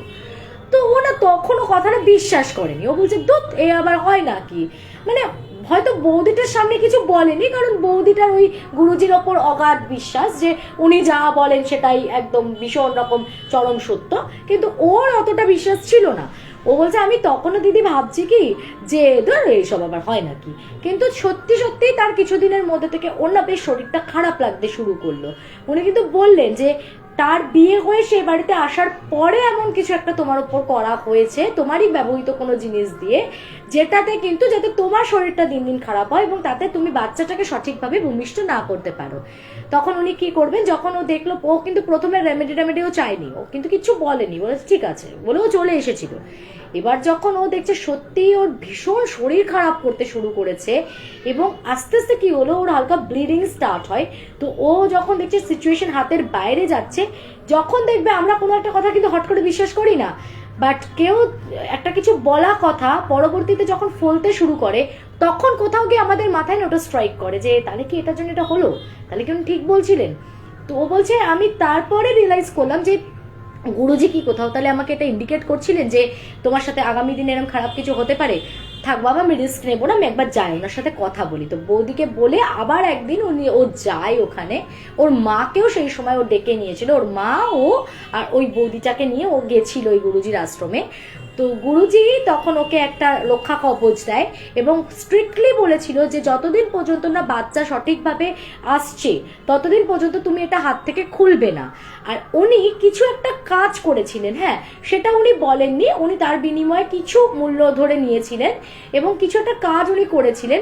শুধু এটুকু বলেছিলেন যে যে কাজটা তারা করেছিল, যে কোনো একটা বাচ্চাকে তারা ক্ষতি করতে চাইছিল, তো যে বাচ্চাটা যাতে সঠিকভাবে না আসে, এই বাচ্চা নিয়ে কিন্তু যে এই কাজটা করেছিল বা তার বাড়ির লোক যদি তার জন্য এই কাজটা করে থাকে যে তাকে খুব ভালো সাজাবে সবার সামনে আর অন্যদের ক্ষতি করে, তাকে কিন্তু এর চরম পরিণতি বা চরম ফলটা ভুগতে হবে। তো এই কথাটা উনি বলেছিলেন যে আমি এমন কিছু কাজ করেছি, এটা কিন্তু আমি করছি না, এটা কর্মা তাকে রিটার্নটা দেবে, এর ফল কিন্তু তাকে ভুগতে হবে, সে কিন্তু খুব ভুগবে তার বাচ্চা নিয়ে। কিন্তু ও তখন ভাবছে এসে যে সে আবার কোথায় ভুগলো, এই তো বিয়ে হলো, তারপরেই তো কনসিভ করে গেছে স্মুথলি, ওর তো দিব্যি আছে বাচ্চা, কোনো তো সমস্যা নেই। কিন্তু কি হলো, এবার এ তো আগে কনসিভ করেছে 2-3 মাস আগে, তো এই তো নভেম্বরে 2-3 মাস আগে বেবি ডেলিভারি হয়ে গেছে। 2-3 মাস এর ঘটনার আরো মানে 2-3 মাস আগে এর তো ডেলিভারি হয়ে গেল, তার মানে ওর তখন আরো ধরো 3 মাস বাকি আছে। এরকম সিচুয়েশনে তখন ধরো 6 মান্থস মতো হয়ে গেছে বেবি, তার মানে তখন টোটালি ডেভেলপড এবং তখন বাচ্চাটা পুরো ফর্মও করে গেছে। সবাই এটাও বুঝেছিল যে ওটা একটা বেবি বয় ছিল। ওই মেয়েটির কিন্তু মানে ওর মেজো জায়ের কিন্তু মিসক্যারেজ হয়। ফার্স্ট যে বেবিটা সেটা কিন্তু মিসক্যারেজ হয়ে গেল এবং এমন যায় সময় গিয়ে মিসক্যারেজটা হলো, এত বাজেভাবে বাচ্চাটা পেটের ভেতরে মারা গেছিল যে সেই সময় ওটাকে তার কোনোভাবে মেডিকেটেড ওয়েতে টার্মিনেট করা বা ওইভাবে তো সম্ভব হয়নি জিনিসটাকে কোনোভাবে, তো পুরো সার্জারি করে কিন্তু ওটাকে ওয়াশ করতে হয়েছিল। ওটা একটা খুব ধকল গেছিল ওর ওপর। এর ঠিক বছরখানেক পরে আবার ডক্টরের সাথে পরামর্শ করে ও আবার কনসিভ করে, কিন্তু আনফর্চুনেটলি সেই সময়তেও 5 মাসের মাথাতে গিয়ে আবার ওর মিসক্যারেজ হয়ে যায় এবং সেই বাচ্চাটাকেও ওইভাবে ওয়াশ করতে হয়। আচ্ছা, তো এই দুটো তো মারাত্মক একটা বাজে ঘটনার সাথে ঘটলো। তো বলছে আমি না ভীষণ কষ্ট পেতাম, আমি কিন্তু ব্যাপারটাকে এনজয় করতাম না বা আমার কিন্তু খারাপ লাগতো। এমনও হয়েছে, ও বলছে আমি কিন্তু নিজে গুরুজির কাছে গিয়ে বলেছি যে গুরুজি এটা কেন হচ্ছে ওর সাথে, তো উনি তখন খালি একটা ম্লান হাসি দিয়ে বলেছিলেন এটা তো হওয়ারই ছিল। আমি তো বললেই ছিলাম যে যে তোমার বাচ্চার জন্য এত বড় ক্ষতির প্ল্যানিং করেছিল, যে মানে উনি এটা বলেছিলেন যে ওদের প্রথম থেকেই মোটিভটা ছিল, ওরা কিছু একটা খাইয়েছিল বাড়িতে, বশীকরণ কোনো একটা পদ্ধতি পদ্ধতি ওরা অ্যাপ্লাই করেছিল, যাতে শ্বশুর শাশুড়ি দেওর মানে বাকি প্রত্যেকে বাড়ির ওই যাকে পুরো মাথায় করে রাখে, এবং সেটাই হয়েছিল। পরবর্তীতে এ যখন কনসিভ করেছিল, এর প্রতি না ওর একটা জেলাসি আসে যে প্রথম বাচ্চা যদি তার প্রথম নাতি নাতনির সুখটা আমি দেব শ্বশুর শাশুড়িকে, এই একটা অদ্ভুত রকম মানে পাওয়ার, একটা সবকিছু আমার নিজের হাতের কন্ট্রোলে রাখবো, সবাই শুধু আমাকে নিয়েই ব্যস্ত থাকবে, এই একটা টেন্ডেন্সি থেকে এই কাজগুলো করা, যে আমি প্রথম বাচ্চার মুখ দেখাবো। তো যখনই ও কনসিভ করে যায়, তারপরে পরে কিন্তু এর উপরে ব্ল্যাক ম্যাজিক করা হয়েছিল যে এর বাচ্চাটা যাতে কোনোভাবে ডিলে হয়ে যায়, এর বাচ্চাটা যেন কোনোভাবে না আসতে পারে পৃথিবীতে, বা আসলেও সেটা পরে হয়তো আসতো, কিন্তু আগে আমার বাচ্চাটা আসুক, প্রথম নাতি নাতনির মুখটা আমি আগে দেখাবো শ্বশুর শাশুড়িকে। তো এইটা আমার অ্যাকচুয়ালি টার্গেট ছিল, যেটা ফুলফিল হলো না, যেটা গুরুজি বললেন আমি আটকে নিয়েছিলাম, কিন্তু এটা ওর নিয়তি, যে ও যে খারাপটা তোমার জন্য চেয়েছিল সেই কর্মার রিটার্নটা ওকে পেতেই হবে। সেই ফলস্বরূপ ওর first miscarriage, second miscarriage, third time কি হলো দেখো, ও আবার আরো 1 বছর পর কনসিভ করে। সেই সময় ওর পুরো ডেলিভারি অবধি প্রেগন্যান্সি একদম স্মুথ চলে, 9 মান্থস ধরে, ধরো 9.5 মান্থস ধরে ওর পুরো স্মুথ প্রেগন্যান্সি চলছিল, বলে 4 কেজি হয়ে গেছিল বেবিটা হয়ও, একদম সুস্থ বেবি আসে পৃথিবীতে, কিন্তু একটা বেবি বয় হয়েছিল, একটা সুস্থ বাচ্চা হয়, কিন্তু কি হলো, ওই বাচ্চাকে ফিড করাতে গিয়ে ওর নিজের নেগলিজেন্সিতে সামহাও বাচ্চাটা একদিনের মাথাতে মারা যায়। তো ও একদম সর্বতভাবে তখন ভেঙে পড়েছিল। এরপর কিন্তু ও বলে যে আমি একটা জিনিস রিয়েলাইজ করেছিলাম, যে প্রথম ওকে বাড়িতে আনার পর আমার শ্বশুর শাশুড়ি বলো, দেওরের বলো, বা ওর হাজবেন্ডের, যেমন সবসময় ওকে যারা কিছু বুঝতোই না বা ওকে নিয়ে পড়ে থাকতো, এই যে ওর প্রতি একটা প্রচন্ড কনসার্ন সবসময় ছিল, সেটা কিন্তু পুরোপুরিভাবে ডিস্ট্রয় হয়ে যায়। এবং তারপরে কিন্তু ও আস্তে আস্তে মানে কোণঠাসা হতে থাকে বাড়ির মধ্যে, যদিও সেটাও ঠিক নয়, কারণ তার উপর দিয়ে প্রচন্ড একটা মানসিক অত্যাচার চলছিল, যে 3-3টে বাচ্চা মিসক্যারেজ হলে একটা মায়ের উপর দিয়ে কতটা ধকল যায়। কিন্তু ওই গুরুজি একটাই কথা বলেছিলেন, যে এটা ওর কর্মা ওকে রিটার্ন দিচ্ছে, এখানে আমার কিচ্ছু করার নেই, এটা হওয়ার ছিল, যে অন্য মানুষের এত বড় ক্ষতি করতে চাইবে তো স্বাভাবিকভাবেই তাকে এই ফলটা, এই ভোগান্তিটা ভুগতে হবে। এবং সেই বাচ্চাটাও একদিনের মধ্যে ওর মায়ের নেগলিজেন্সিতে, ওই হয় না মারা ব্রেস্ট ফিডিং করাতে করাতে ঘুমিয়ে পড়লে কোনোদিন বাই চান্স, মানে আমি যখন হসপিটালে ভর্তি ছিলাম, মানে আমার পাশের ক্যাবিনেই এরকম একটা ঘটনা আমার নিজের চোখে দেখা, এরকম একটা ইনসিডেন্ট, মানে প্যাথেটিক লেগেছিল আমার এই সেম ইনসিডেন্ট যখন মিকো হয় তখন। তো এই একটা ঘটনা ওর সাথে ঘটে, এবং তারপরে ও সর্বতভাবে ভেঙে পড়ে। যাই হোক, ততদিনে কিন্তু ওর এই লাস্ট বেবিটা যখন হয়নি, তখন তার আগেই ওর আবার দেওরের বিয়ে হয়ে গেছিল। ওর ছোট জাটার সাথে আবার এর খুব ভালো র্যাপো, ওর পিতার আর ছোট জায়ের মধ্যে খুব ভালো একটা বন্ডিং আছে। ওরা একটু মেজো যাকে ওই যে একটা খুঁত কেটে গেছে না ওদের মনে, তো তারপর থেকে না একটু অ্যাভয়েডই করতো এই ব্যাপারটা, ও আর কারোর সাথে শেয়ার করেনি, কারণ শ্বশুর শাশুড়ি বা বাকিরা কতটা সেফ ও বুঝতে পারছিল না। ওর ছোট জায়ের সাথে ও শেয়ার করেছিল, এবং ছোট জাকে ও ওয়ার্ন করে যে তুই যখন কনসিভ করবি তখন কিন্তু তুই একটুখানি তটস্থ থাকিস, কারণ ওর ছেলে তো তখন সুস্থভাবে হয়ে গেছে। বলেছিল তুই কিন্তু কনসিভ করলে ওদের দেওয়া কোনো জিনিস চট করে খাবি না, কারণ ওর তখন একটা রাগ হতেই পারে ওর ভেতরে, যে ও যেহেতু 3বার এরকম ভাবে ব্যাপারটা ব্যর্থ হলো, তো ও যদি ওর সামনে আবার বেবি, কিন্তু মানে বলে না ফরচুন যেটা হবে সেটা তোমার থাকবেই। তো ছোট জায়েরও কিন্তু মেয়ে হয়, ওর ছোট জায়েরও মেয়ে হয়ে গেল, তখনও কিন্তু ওর মেজো জার কোলে সন্তান আসেনি। এবং ওর কিন্তু লাস্টে এতটা ফ্রাস্ট্রেশন চলে এসেছিল যে ও মানে আর কারোর সাথে নিজে থেকেই কোনো যোগাযোগ রাখলো না, বাড়ি থেকে নিজেই পুরো আলাদা হয়ে বরের সাথে সেপারেট হয়ে একদম কোচবিহারে চলে যায়। এরপরে ওদের নিজেদের সাংসারিক কিছু অশান্তির কারণে ওরাও যে যার মতন আলাদা আলাদা নিউক্লিয়ার ফ্যামিলি হয়ে যায়, ওরা আর কেউ একসাথে এখন থাকে না। এবং তার বেশ কিছু বছর পরে আবার এই শোনা যায় যে মেজো যায় কোচবিহারে চলে যাওয়ার পর, সবার সাথে টোটালি ডিসকানেক্টেড হয়ে যাওয়ার পরে ওখানে গিয়ে একটা মেয়ে হয়েছে এই রিসেন্টলি। তো ঠিক আছে, হয়তো তার কর্মা তাকে যতটা পানিশ করার ছিল সেটা করার পর, এতটা কষ্ট দেওয়ার পর আবার তাকে ক্ষমা করে দিয়েছে, কারণ নেচার যে ক্ষমা করে দেয় সেটা। তো হয়তো তার পাপের ফল সে পেয়েছে, এবং তারপরে আবারও ক্ষমাও পেয়েছে, এবং এখন সে সুস্থভাবে রয়েছে। তবু কোথাও গিয়ে না বলে যখন আবার মেয়েটা হয়ে গেল তারপরে ও আবার যখন আমাদের সাথে আস্তে আস্তে কথাবার্তা শুরু হলো, মানে মেয়ে হয়েছে স্বাভাবিকভাবে এদের একটা রেসপন্সিবিলিটি আছে যে যার মেয়ে হয়েছে একটু দেখতে যাওয়া বা দেখতে আসা, আসা যাওয়া, একটু একটু অনেকদিন ডিসকানেক্টেড থাকার পর আবার স্টার্ট যখন হলো, বলে এখন আবার আমি একটা জিনিস ফিল করি যে ওনা আমার বাচ্চাকে কিংবা আমার ছোট যার মেয়েটাকে একদম পছন্দ করে না। মানে এখন আবার বলে না মানুষের স্বভাব যাবে না মূলে বলে একটা কথা আছে জানবে তো, মানে ও বাই নেচার একটু হিংসুটে প্রকৃতির। ওর যখন খারাপ দিন যাচ্ছিল ও তখন একটু দমে গেছিল, ওর যখন খারাপ পরিণতি চলছিল তখন কিন্তু ও সব কিছু বন্ধ করে সব ছেড়ে ছুড়ে মাঝখানের কিছুটা টাইম একদম টোটালি ডিসকানেক্টেড হয়ে ও নিজের মতো নিজে ছিল।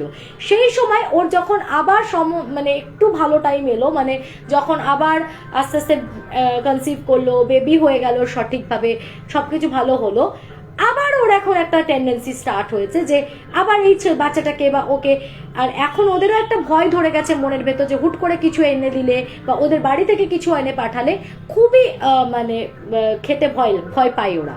এরকম বলে একটা সময় দিদি এত খারাপ গেছে, এরকম সিচুয়েশন ছিল যে ধরো বাড়িতে কোনো অনুষ্ঠান হয়েছে, মানে ইভেন ওরই বলে ওদের না স্বাদ ছিল না, মানে আমি অর্পিতার কথা বলছি, অর্পিতা তো ফার্স্ট টাইম কনসিভ করেছিল, তার তখন সবে বিয়ে হয়েছে, বলে একটা ইনসিডেন্ট, আমাদের ওই পঞ্চামৃত দেয় হচ্ছে 5 মাসে, তো ওই পঞ্চামৃতর মাসে হঠাৎ করে দেখছি মেজোজার বাড়িতে আমাকে খাওয়ানো হবে, রথের দিন আমাদের দিনটা ফিক্স করা হয়েছিল, মেজোজার বাড়িতে তার শ্বশুর শাশুড়ি মাসি শাশুর মানে মেজো ভাসুরের আর কি না মেজো দেওরের আর কি মাসি শাশুড়ি পিসি শাশুড়ি পুরো ফ্যামিলিকে ইনভাইট করেছে আমার পঞ্চামৃতের অনুষ্ঠানে।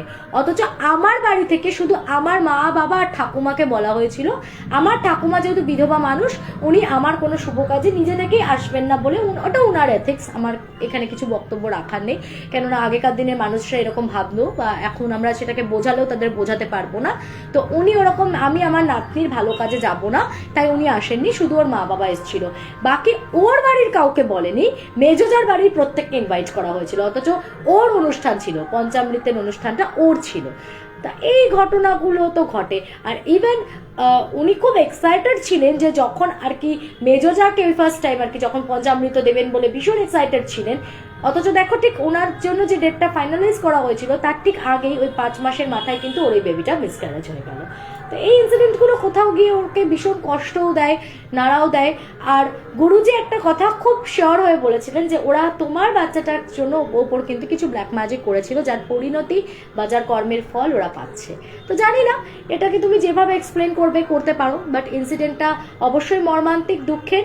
এখন যখন উনি ভালো আছেন আশা করব যে নিজের মধ্যে যে কিছু মরাল ভ্যালুস কিছু যদি ডেভেলপ করতে পারেন তাহলে নিজেও ভালো থাকুন, বাকি পুরো পরিবারের সকলকে ভালো রাখুন এবং ভালো থাকতে দিন, এটুকুই কাম্য। অন্যের ক্ষতি করলে নিজের ক্ষতি হবেই, পাপ কাউকে ছাড়ে না। এই প্রসঙ্গে আজকে আমি একটা নতুন তথ্য সবার জন্য এনেছি, একটা পার্টিকুলার জিনের কথা বলবো আমি, কারিন জিন। ঠিক আছে, এই রিসেন্ট আমি এটা নিয়ে একটু রিসার্চ করেছি, কারিন জিনটা কি কি বৃত্তান্ত। তো এই যে তুমি বললে না পৌলমী যে অন্যের ক্ষতি করলে নিজের ক্ষতি হবে, এই প্রসঙ্গেই আমি রিলেট করে কারিন জিনের একটা একটু অন্যরকম ব্যাখ্যাগুলো, তো আমি সেটা বলবো। আমি সেকেন্ড চ্যানেলে আজকে কারিন জিনের ব্যাখ্যাটা দেবো, তোমরা শুনলে তোমরা অনেক কিছু হয়তো বুঝতে পারবে, বা এটার একটা ব্যাখ্যা আছে, মানে যে যেটা মানে আমি বলবো হোয়াট ইজ কারিন জিন। ওয়াও, কারিন জিনের স্টোরি শুনবো, হ্যাঁ বলবো, এটা স্টোরি নয়, ওটা একটা ফ্যাক্ট যেটা আমি বলবো। আচ্ছা, আমার স্টোরিটা কবে শোনাবে সৃজনী? আমি তোমার একটা স্টোরি গতকালই বলেছি, গতকাল বলতে গত লাস্ট আমি এসেছিলাম বোধহয় থার্সডেতে, হ্যাঁ ওই দিনকে আমি কিন্তু তোমার একটা স্টোরি বলেছি প্রবাবলি, একটু শুনো ওটা। আর বাকি তোমার ব্ল্যাক ম্যাজিকের স্টোরিটা তো এখনো পর্যন্ত আমার শোনাই হয়ে উঠলো না, এত নানান রকম কাজে ব্যস্ত হয়ে গেলাম। আমি ওটা তোমার থেকে কালেক্ট করে আমি অবশ্যই বলবো। বেশ, আমি আগে মার্ক করি, দাঁড়াও যে কোন গল্পগুলো আমার বলা হয়ে যাচ্ছে, কারণ এক গল্প আমি ভুলে যাই কোনটা বলা হয়ে যাচ্ছে, তারপরে আমার মাঝে মাঝে সব গুলিয়ে যায়। আমি আগে মার্ক করে নিই যে যেগুলো আমার বলা হয়ে যাচ্ছে। বেশ, এবার আসি হচ্ছে আবার একটা ভীষণ ভয়ের ভূতের গল্পে। এটা আমাকে পাঠিয়েছেন সুমন আচার্য। উনি বারবার রিকোয়েস্ট করছিলেন যে শ্রেয়া আজকে আমার স্টোরিটা তুমি বলবে। তো আপনি কি আছেন জানি না, থাকলে আমার ভালো লাগে। যাদের স্টোরি তারা যদি লাইভে জয়েন করে, তারা যদি ইনস্ট্যান্টলি শুনে ওটাকে এনজয় করে, আমার খুব ভালো লাগে সেটা। আচ্ছা, খুব সুন্দর লাগছে লিখছে মৌমিতা রয়, থ্যাংক ইউ। কি লিখছো? ও, কালেক্ট করার কথাই বলছিস? আচ্ছা, আমি ফোন করে নেব। আমি বোধহয় এই কাল পরশু করে আবার চলে যাব কন্টাইতে। আমি ব্যাক করি, আমি ব্যাক করে শুনে নেবো, ঠিক আছে? আজকে আমার এত কি বলবো সোকল ল্যাদ লাগছিল, আমি আজকে আর যাইনি। শুভেন্দু চলে গেছে না, তুমি প্লিজ আমাকে 2 দিন একটু মার কাছে থাকতে দাও, আমি তারপর আসছি। কারণ এই আমি যে বাড়ি যাব, কন্টাইতে যে যাব, আমি আবার ধরো পুরো সেই সামার ভ্যাকেশন আস্তে আস্তে 13th মেতে ওদের সামার ভ্যাকেশন স্টার্ট হবে। তার আগে নতুন স্কুল স্টার্ট হয়ে যাবে, তার মধ্যে ক্যারাটে ক্লাস আছে, অমুক তমুক সব কিছু নিয়ে আমার আর কোনোভাবেই এই বাড়িতে আসা সম্ভব না। মানে আমি এলেও আমি হয়তো ওই এক রাতের জন্য থাকতেও পারবো না। তো আমি বললাম আমি যাচ্ছি, কদিন পর যাচ্ছি, তুমি আগে যাও, তুমি গিয়ে থাকো ওখানে, অফিস করো, আমি আসছি। ওই জন্য আমি আজকে আর যাইনি, আমার ভালো লাগছিল না যেতে। আচ্ছা আন্টি, তুমি হেয়ার ট্রিটমেন্ট কি করে করো? আমি কোনো হেয়ার ট্রিটমেন্ট করি না, আমার চুলটা এবারে আস্তে আস্তে খুব ফ্রিজি হয়ে যাচ্ছে। আমি ভাবছি যে সময় পাচ্ছি না, কারণ ওটাও অনেক টাইম টেকেন প্রসিডিওর, না হলে আমি ক্যারাটিন করাবো ভাবছি এবার। অনেক দিন করাইনি, বেশ বছর 1.5 হতে চললো ক্যারাটিন করিনি, আমি করবো এবার। কিন্তু ওটা না করতে কম করে 4-5 ঘন্টা বেরিয়ে যায়, একটা পুরো দিন নষ্ট হয়ে যায়, আর আমার হাতে এখন সময় নেই যে আমি এটা করব, এটা একটা প্রবলেম। ওকে দিদি, কেমন আছো? পৃথা গুহ, ভালো আছি এটা। আচ্ছা, মিকো ইভান কি করছে? খেলা করছে। নতুন গল্প, বর্ণা কর্মকার কি লিখছে? নতুন গল্প কালেক্ট করেছি, অনেক পুরনো। Good job. এই তো আমার টিম এত ভালো কাজ করে, ওরা আমাকে প্রতিনিয়ত এত সুন্দর সুন্দর এত ইন্টারেস্টিং গল্প মানে সাপ্লাই করতে থাকে যে আমার প্রসেসটা একদম নেভার এন্ডিং হয়ে যাচ্ছে। So thank you so much. তোমাদের সবার সাপোর্ট ছাড়া এইভাবে একটা অনুষ্ঠান চালিয়ে যাওয়া কখনোই আমার পক্ষে সম্ভব হতো না। আচ্ছা, তো দুটো বাড়ির পর্দা আর কাঁথির দেওয়াল দেখে বুঝতে পেরে গেছি এখন তুই কোথায় আছিস। ধন্যবাদী, রাইট। এখন সবাই এটা বুঝতে পারে যে আমি কোন বাড়িতে আছি, তার আমার ব্যাকগ্রাউন্ড দেখে যে আমি কখন কোন বাড়িতে বসে আছি। এক্স্যাক্টলি, এটা ব্যারাকপুর বোঝা যায় সেটা। আচ্ছা, গল্পটা মর্মান্তিক ও সাথে ভয় লাগলো, শ্রেয়া লিখছে, শ্রেয়া ব্যানার্জি। ওকে বেশ, চলো এবারে যাব হচ্ছে সেই ভয়ানক ভূতের গল্পটাতে। এটা আমাকে পাঠিয়েছে সুমন আচার্য। এটা উনি পাঠিয়েছেন আমাকে বালিগঞ্জ থেকে, বাট ঘটনাটা 2004-05 ওনার সাথে ঘটেছিল। দুর্গাপুরের বেনাচিতি বলে কোনো জায়গা আছে, তো ওই বেনাচিতিতে ওখানে কোনো একটা খুব আগেকার আমলের হোটেলে উনি একবার চেক ইন করেছিলেন। কর্মসূত্রে ওনাকে যেতে হয়েছিল দুর্গাপুরে, এবং ওখানে কি হয়, কাজ করতে গিয়ে ওনার খুব রাত হয়ে গেছিল। তো উনি আর ওনার একজন কলিগ ছিলেন যিনি লোকাল ফ্রম দুর্গাপুর। এবার বেনাচিতি এরিয়াতে আসার পর ওনাকে তো কোনো একটা হোটেলে চেক ইন করতে হবে, আর ওনার ফ্রেন্ড যে ছিলেন তো ওনার বাড়ি কাছাকাছি ছিল, তো ও চলে যায়। আর উনি একটু এদিক ওদিক দেখে দেখলেন যে বাকি যে হোটেলগুলো সেগুলোর সব মানে রিসেপশন সব বন্ধ হয়ে গেছে, যেগুলো একটু নতুন মডেলের ছিল। একটা খুব পুরনো, মানে দেখে বোঝা যাচ্ছে একটা স্ট্যান্ডঅ্যালোন অ্যাপার্টমেন্ট। সেখানে ওই যে আগেকার যেরকম হতো না, করিডোর বরাবর পরপর 2-4টে করে রুম, হয়তো 3 থেকে 4 তলা ম্যাক্সিমাম হবে বিল্ডিংটা, এরকম একটা ছোট্টখাট্ট একটা হোটেল, একটু পুরোনো আমলের। রিসেপশন বলে আজ কিছু নেই, ওই ঢুকেই একটা কাউন্টার, সেই কাউন্টারে 1-2 লোক বসে আছে। তাদেরকে গিয়ে বলাতে তো তারা বলে ঠিক আছে 307 রুমটা আপনাকে আমরা দেবো, কারণ বোধহয় ফার্স্ট ফ্লোর আর সেকেন্ড ফ্লোরটা পুরো ব্লক ছিল, থার্ড ফ্লোরটা বোধহয় ফাঁকা ছিল। ওই ফ্লোরে 307 নাম্বার একটা রুম ওকে দেওয়া হয়, এবং বলে যে দাদা এত রাত্রে আমরা কিন্তু খাবারটা অ্যারেঞ্জ করে দিতে পারবো না, ওটা আপনাকে বাইরে থেকে অ্যারেঞ্জ করতে হবে। তা উনি কি করবেন, অত রাত্রে উনি প্রথমে যান, গিয়ে ব্যাগট্যাগগুলো রেখে এসে গিয়ে ফ্রেশ হয়ে নিয়ে আবার বাইরে বেরিয়ে সামনে একটা রুটি তরকারির দোকান ছিল, সেখান থেকে রুটি তরকারি খেয়ে এবার তারপর নেক্সট টাইম যখন ওপরে উনি যাবেন, তো ওই একজন বয় ছিল, তাকে বলে তুমি না আমাকে 2টো জলের বোতল দিও। বলে উনি উঠে যাচ্ছিলেন, ওই ছেলেটি উনার পেছনে উঠছিল আর কি, দৌড়ে আসছিল 2টো জলের বোতল নিয়ে। আস্তে আস্তে যখন এবার থার্ড ফ্লোরে যাবে তার আগে সেকেন্ড ফ্লোর থেকে উঠে যে স্টেয়ার্সের ল্যান্ডিংটা রয়েছে সেখানে দাঁড়িয়ে বলছে, দাদা দাদা এই যে বোতল দুটো, আমার না খাওয়া হয়নি, আপনি চলে যান, আমি নিচে যাচ্ছি। কেমন না একটা হন্তদন্ত করে তাড়াহুড়ো করে না সুমনদার হাতে বোতল দুটোকে ওই থামিয়ে দিয়ে কোনোভাবে চলে গেল। ওনার এটা অবাক লাগলো, বেশ তো দিব্যি আসছিল আমার সাথে, রুম অব্দি একটু ছেড়েও দিতে পারতো, জলের বোতলগুলোকে আমি কেন ক্যারি করে নিয়ে যাব। যাই হোক, তো তখনকার দিনের মানুষ এত প্রফেশনাল ছিল না আজকালকার বয়দের মতন, হোটেল বয়দের মতন। তো উনি ভাবলেন যে ঠিক আছে, হয়তো বেচারা তাহলে অনেক রাত হয়ে গেছে, খাওয়া দাওয়া হয়নি, ঠিক আছে। উনি ব্যাপারটাকে অত গুরুত্ব না দিয়ে জলের বোতল দুটো নিয়ে আস্তে আস্তে ওপরে উঠলেন, যথারীতি নিজের রুমটা খুললেন, খুলে ঢুকে একটুখানি কিছুক্ষণ স্টে করে ওখানে ওনার একটা সিগারেট খাওয়ার একটা প্রবণতা আছে ওনার। উনি বাইরে বেরিয়ে এসে সামনে করিডোরটাতে একটু পায়চারি করছেন আর সিগারেট খাচ্ছেন। খেতে খেতে হঠাৎ করে উনি একটা জিনিস নোটিস করলেন যে ফ্লোরে, মানে ওই থার্ড ফ্লোরে কিন্তু কেউ নেই।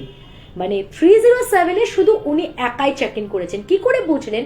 কারণ তখনকার দিনের মানে অত পুরনো আদরের হোটেলে ওখানে কিন্তু তোমার সেই ওই বাইরে দিয়ে টানলে লক হয়ে যায় ওরকম কোনো দরজা নয়, ওখানে কিন্তু একদম ওই দুটো পাল্লা দেওয়া দরজা টেনে বাইরে মোটা একটা বড় তালা লাগিয়ে দেওয়া থাকে, এরকম স্টাইলের হোটেলের দরজাগুলো। তো প্রত্যেকটাতে খুব বেশি রুম ছিল না, খুব বেশি হলে 8-10টা রুম ছিল ম্যাক্সিমাম। ওই 10টা রুমেই পর পর যেন মনে হচ্ছে যে ওরকম বড় বড় বড় বড় তালা ঝুলছে, খালি উনারটা বাদ দিয়ে, উনার দরজাটা খোলা। এবার উনি বলছেন কি, আমার না তখন না কেমন একটা গাটা হঠাৎ ভারী হয়ে গেছে, গাটা ছমছম করছে। মানে এটা একটা সাইকোলজিক্যাল ব্যাপার তোমার, যে পুরো ফ্লোরটা আমি একা, এরা আর কোনো ফ্লোর পেলো না। তো নিচের ফ্লোর দুটো কি তাহলে পুরো একদম ফুললি বুকড, যে আমাকে এই একটা থার্ড ফ্লোরে এত উঁচুতে একা পুরো দিয়ে দিল। কি করবেন এখন, একটা রাতের ব্যাপার, কোনোভাবে কাটিয়ে নিতে হবে। তখন অলরেডি হয়তো রিসেপশনের ছেলেপিলেগুলো খেয়ে দিয়ে চলে গেছে, অনেকটা রাতও হয়ে এসছে। তো উনি আর বিষয়টাকে অত আমল না দিয়ে উনি কি করলেন, ঘরে ঢুকে ভাবলেন যে যাই গিয়ে শুয়ে পড়ি, একটা রাতের তো ব্যাপার, ঘুমিয়ে নি, ঘুম থেকে উঠে কালকে সকাল সকাল বেরিয়ে যাবো চেক আউট করে, অত ভেবে কাজ নেই। এবার বলছে আমি সবে শুয়েছি, তা শুয়ে ঘুম আসছে না, বেডসাইডের টেবিলটা, মানে বেডসাইড টেবিলটা আছে, ওর ওপর একটা ল্যাম্প আছে, ল্যাম্পটা জেলে আমি বসে বসে একটা বই টই কিছু একটা পড়ছে, বা ম্যাগাজিন হোক বা ধরো ওই ডেলি নিউজ পেপার কিছু ছিল হয়তো রুমের মধ্যে, ওটা দেখছে। বলছে আমি পরিষ্কার হঠাৎ পাশের কোনো রুম থেকে আসছে বুঝতে পারলাম, হঠাৎ করে একটা গলা ফ্যাঁকারি দিন আমরা মাঝে মাঝে এরম একটা আওয়াজ। তো বলে আমি একদম পরিষ্কার শুনলাম কেউ যেন একটা গলা খুসখুস করলে আমরা এরম যেরম করে উঠি সেরম একটা আওয়াজ করলো। মানে বেশ অবাক লাগলো আমার, কেননা আমি নিজে এতক্ষণ পাইচারি করতে করতে এটা ভেবেই ভয় পাচ্ছিলাম যে কেউ নেই, পুরো ফ্লোরটায় আমি একা। একটা খুব টিমটিমে করিডোরে আলো ছিল, সেই আলোতে খালি আমি দেখেছিলাম যে প্রত্যেকটা রুমের দরজায় কিন্তু বড় বড় তালা ঝুলছে। তাহলে এই আওয়াজটা কোথা থেকে আসছে? কেউ তো নেই ওপরে রুমে। তো উনি ভাবছেন যে তাহলে কি হতে পারে কেউ নিচে ছিল বা কেউ বাইরে ছিল, এখন এসে ঢুকলো, তাহলে বোধহয় কেউ এসছে। এবার তখনও কিন্তু উনি ওঠেননি, উনি শুয়েই আছেন, দেখছে বেশ জোরে মানে একটা বেশ বয়স্ক মানুষ বেশ গলা ঝাড়ার মতোর একটা আওয়াজ, গলা খাকারি দিচ্ছে। তো এবার ওনার একটু অবাক লাগলো যে এরকম ভাবে কাশছে, কোনো অসুস্থ মানুষ টানুষ আছে নাকি। তা এরকম উনি বা এত রাত্রে কোথায় বেরিয়েছিলেন, যাই তো একটু বেরিয়ে দেখি। তো উনি কি করলেন, আস্তে করে দরজাটা খুলে বেরিয়েছেন সাহস করে করিডোরে। বেরিয়ে যখন দেখছে দুপাশে মোটামুটি এক পা বাড়িয়ে যখন দুপাশের দিকে তাকাচ্ছে, প্রত্যেকটা দরজায় কিন্তু তালা ঝুলছে। সুতরাং কোনোভাবেই ওই ফ্লোর থেকে কাশির আওয়াজ তো ওইভাবে আসতে পারে না, কারণ বাইরে থেকে কে লক করে তার কেউ চলে যাবে না কাউকে। তো এরকম আওয়াজ আসছে কোথা থেকে? এইবার খুব ভয় পেলেন উনি বলছেন আমি তখন না বেশ খানিকটা ভয় পেয়েছি, কারণ আমি কিন্তু স্পষ্টভাবে শুনতে পাচ্ছি কেউ একটা বেশ জোরে খক খক করে কাশছে। আমি আস্তে করে দরজাটা বন্ধ করে ভেতরে এসে বসলাম খাটের উপরে। এবার শুনতে পাচ্ছি একদম মনে হচ্ছে যেন আমার পাশে নেক্সট ডোর হবে বা তার পাশের রুম থেকে হবে এরকম করছে কেউ। আর বলছে আমার বেশ ভয় লেগেছে যে এত জোরে জোরে কাশছে, অথচ প্রত্যেকটা ঘরে তালা দেওয়া। সামনে না ওই আগেকার সিস্টেমের বেল ছিল, উনি না এরকম জোরে ওরকম টিং টিং টিং টিং টিং টিং করে বেল বাজাচ্ছেন, কিন্তু কোনো ইন্টারকম ফ্যাসিলিটি ঘরে ছিল না সেই সময়। এবার যার জন্য ফোন করতে পাচ্ছেন না, যে ইন্টারকমে ফোন করলে কি কেউ একটা যদি ধরে তবু একটা তাসাল্লি আসে, সমানে জোরে জোরে বেল দিচ্ছেন, জোরে জোরে বেলটা কিন্তু বাজছে, ঠিক আছে, উনি বুঝতে পারছেন যে বেলের আওয়াজটা কিন্তু যাচ্ছে, ঠিক আছে, বাট কেউ কোনো রেসপন্স করছে না। আর উনি এতটা ভয় পাচ্ছেন, উনি বুঝতে পারছেন যে যেদিকে সিঁড়ি, মানে ওনার রুমটা তো ধরো 307, মানে ধরে নাও 306 বা 305 থেকে মানে আসছে আওয়াজটা, তো তার পাশে 301 একদম লাস্ট এন্ডে সিঁড়িটা, কাজে ওনাকে ওই পুরো করিডোরটা ক্রস করে গিয়ে তারপরে সিঁড়ি দিয়ে নামতে হবে। ওনার সাহসে কুলোচ্ছে না যে উনি ওই পুরো করিডোরটা দিয়ে গিয়ে ওইখান দিয়ে ফ্লোর মানে নিচের ফ্লোরে নামবেন। উনি এত ভয় পাচ্ছেন, উনি বলছে আমি সারাক্ষণ ধরে এবার ভাবছি আমি করবোটা কি, শুয়ে পড়বো, কিন্তু শোবো কি শ্রেয়া, তুমি বিশ্বাস করবে না যে আমি ঘুমোতে পারছি না, পাশের ঘরে সমানে মানে এরকম জোরে জোরে সমানে কেউ কেসে যাচ্ছে, সমানে কেউ কেসে যাচ্ছে, যেন মনে হচ্ছে না মানে পুরো চারিদিক নিস্তব্ধতা, পুরো নিস্তব্ধতা ভেঙে কেউ পুরো ফ্লোর জুড়ে ওরকম কাশির আওয়াজটা আসছে প্রমিনেন্টলি।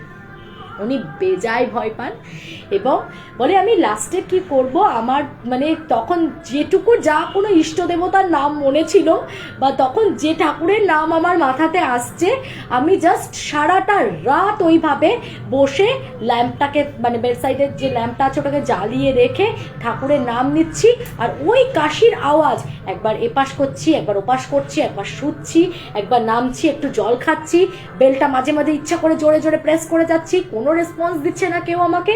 আর আমি যে উঠে বেরিয়ে ওই করিডোর ক্রস করে যাব সেটারও সাহস হচ্ছে না, আর দিস টাইম আমি যে দরজাটা খুলে দেখবো বাইরে সেটারও আমার আর সাহস হচ্ছে না। আমি চুপ করে ঘাপটি মেরে ঘরের মধ্যে জাস্ট বসে আছি, আর যত রকম ঠাকুরের নাম হয় আমি মনে মনে আওড়ে যাচ্ছি, মানে আমি কতক্ষণে সকালটা হবে সেটা ভাবছি। ঠিক 6টা বেজেছে, আমি ঘড়ি ধরে দেখেছি 6টা বাজে, বাইরে তখন বুঝতে পারছি আস্তে আস্তে আলোটা ফুটলো, আর আওয়াজটা মোটামুটি 5টা পর্যন্ত কন্টিনিউ এসছে। তারপরে আমি দেখলাম যে আওয়াজটা টোটালি বন্ধ হয়ে গেল, ঠিক আছে, বেশ ভোরের আলোটা আস্তে আস্তে ফুটে গেছে, আমি তারপরেও হুট করে বেরোতে পারছি না ভয়ে, আমি 5টা পর্যন্ত কন্টিনিউ আওয়াজটা পেয়েছি, আর আমি এক ফোঁটা ঘুমাইনি, সারা রাত আমি এপাশ ওপাশ করে গেছি।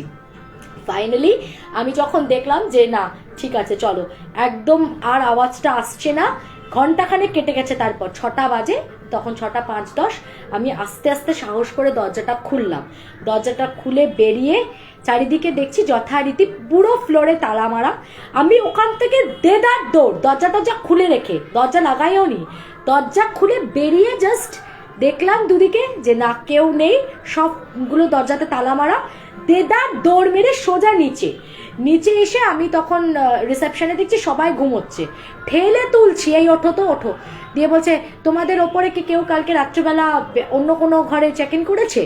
তখন ওরা বলছে না তো বাবু কেন ইত্যাদি, তো বলছে না আমি কালকে সারা রাত্রি ঘুমোতে পারিনি, কিছু তো গড়বড় আছে ওই রুমের মধ্যে, তো ওরা বলছে না না এটা হতে পারে না, বলছে না আমি সারা রাত্রির কাশির আওয়াজ পাচ্ছি না, বলছে তাহলে নিচের ফ্লোরে কেউ কাশছিল, বলছে হতে পারে এটা, নিচের ফ্লোরে কেউ কাশবে, আর আমি পুরো পরিষ্কার বুঝতে পারছি আমার পাশের ঘর থেকে ওরকম জোরে জোরে কাশির আওয়াজ হচ্ছে, একদম পরিষ্কার, যেন শুধু পাশের ঘর না, বলছে মনে হচ্ছে কি মাঝে মাঝে যেন কাশিটা আমার ঘরের সামনে হচ্ছে, একদম দরজার সামনে দাঁড়িয়ে দাঁড়িয়ে কেউ অত জোরে কাশছে।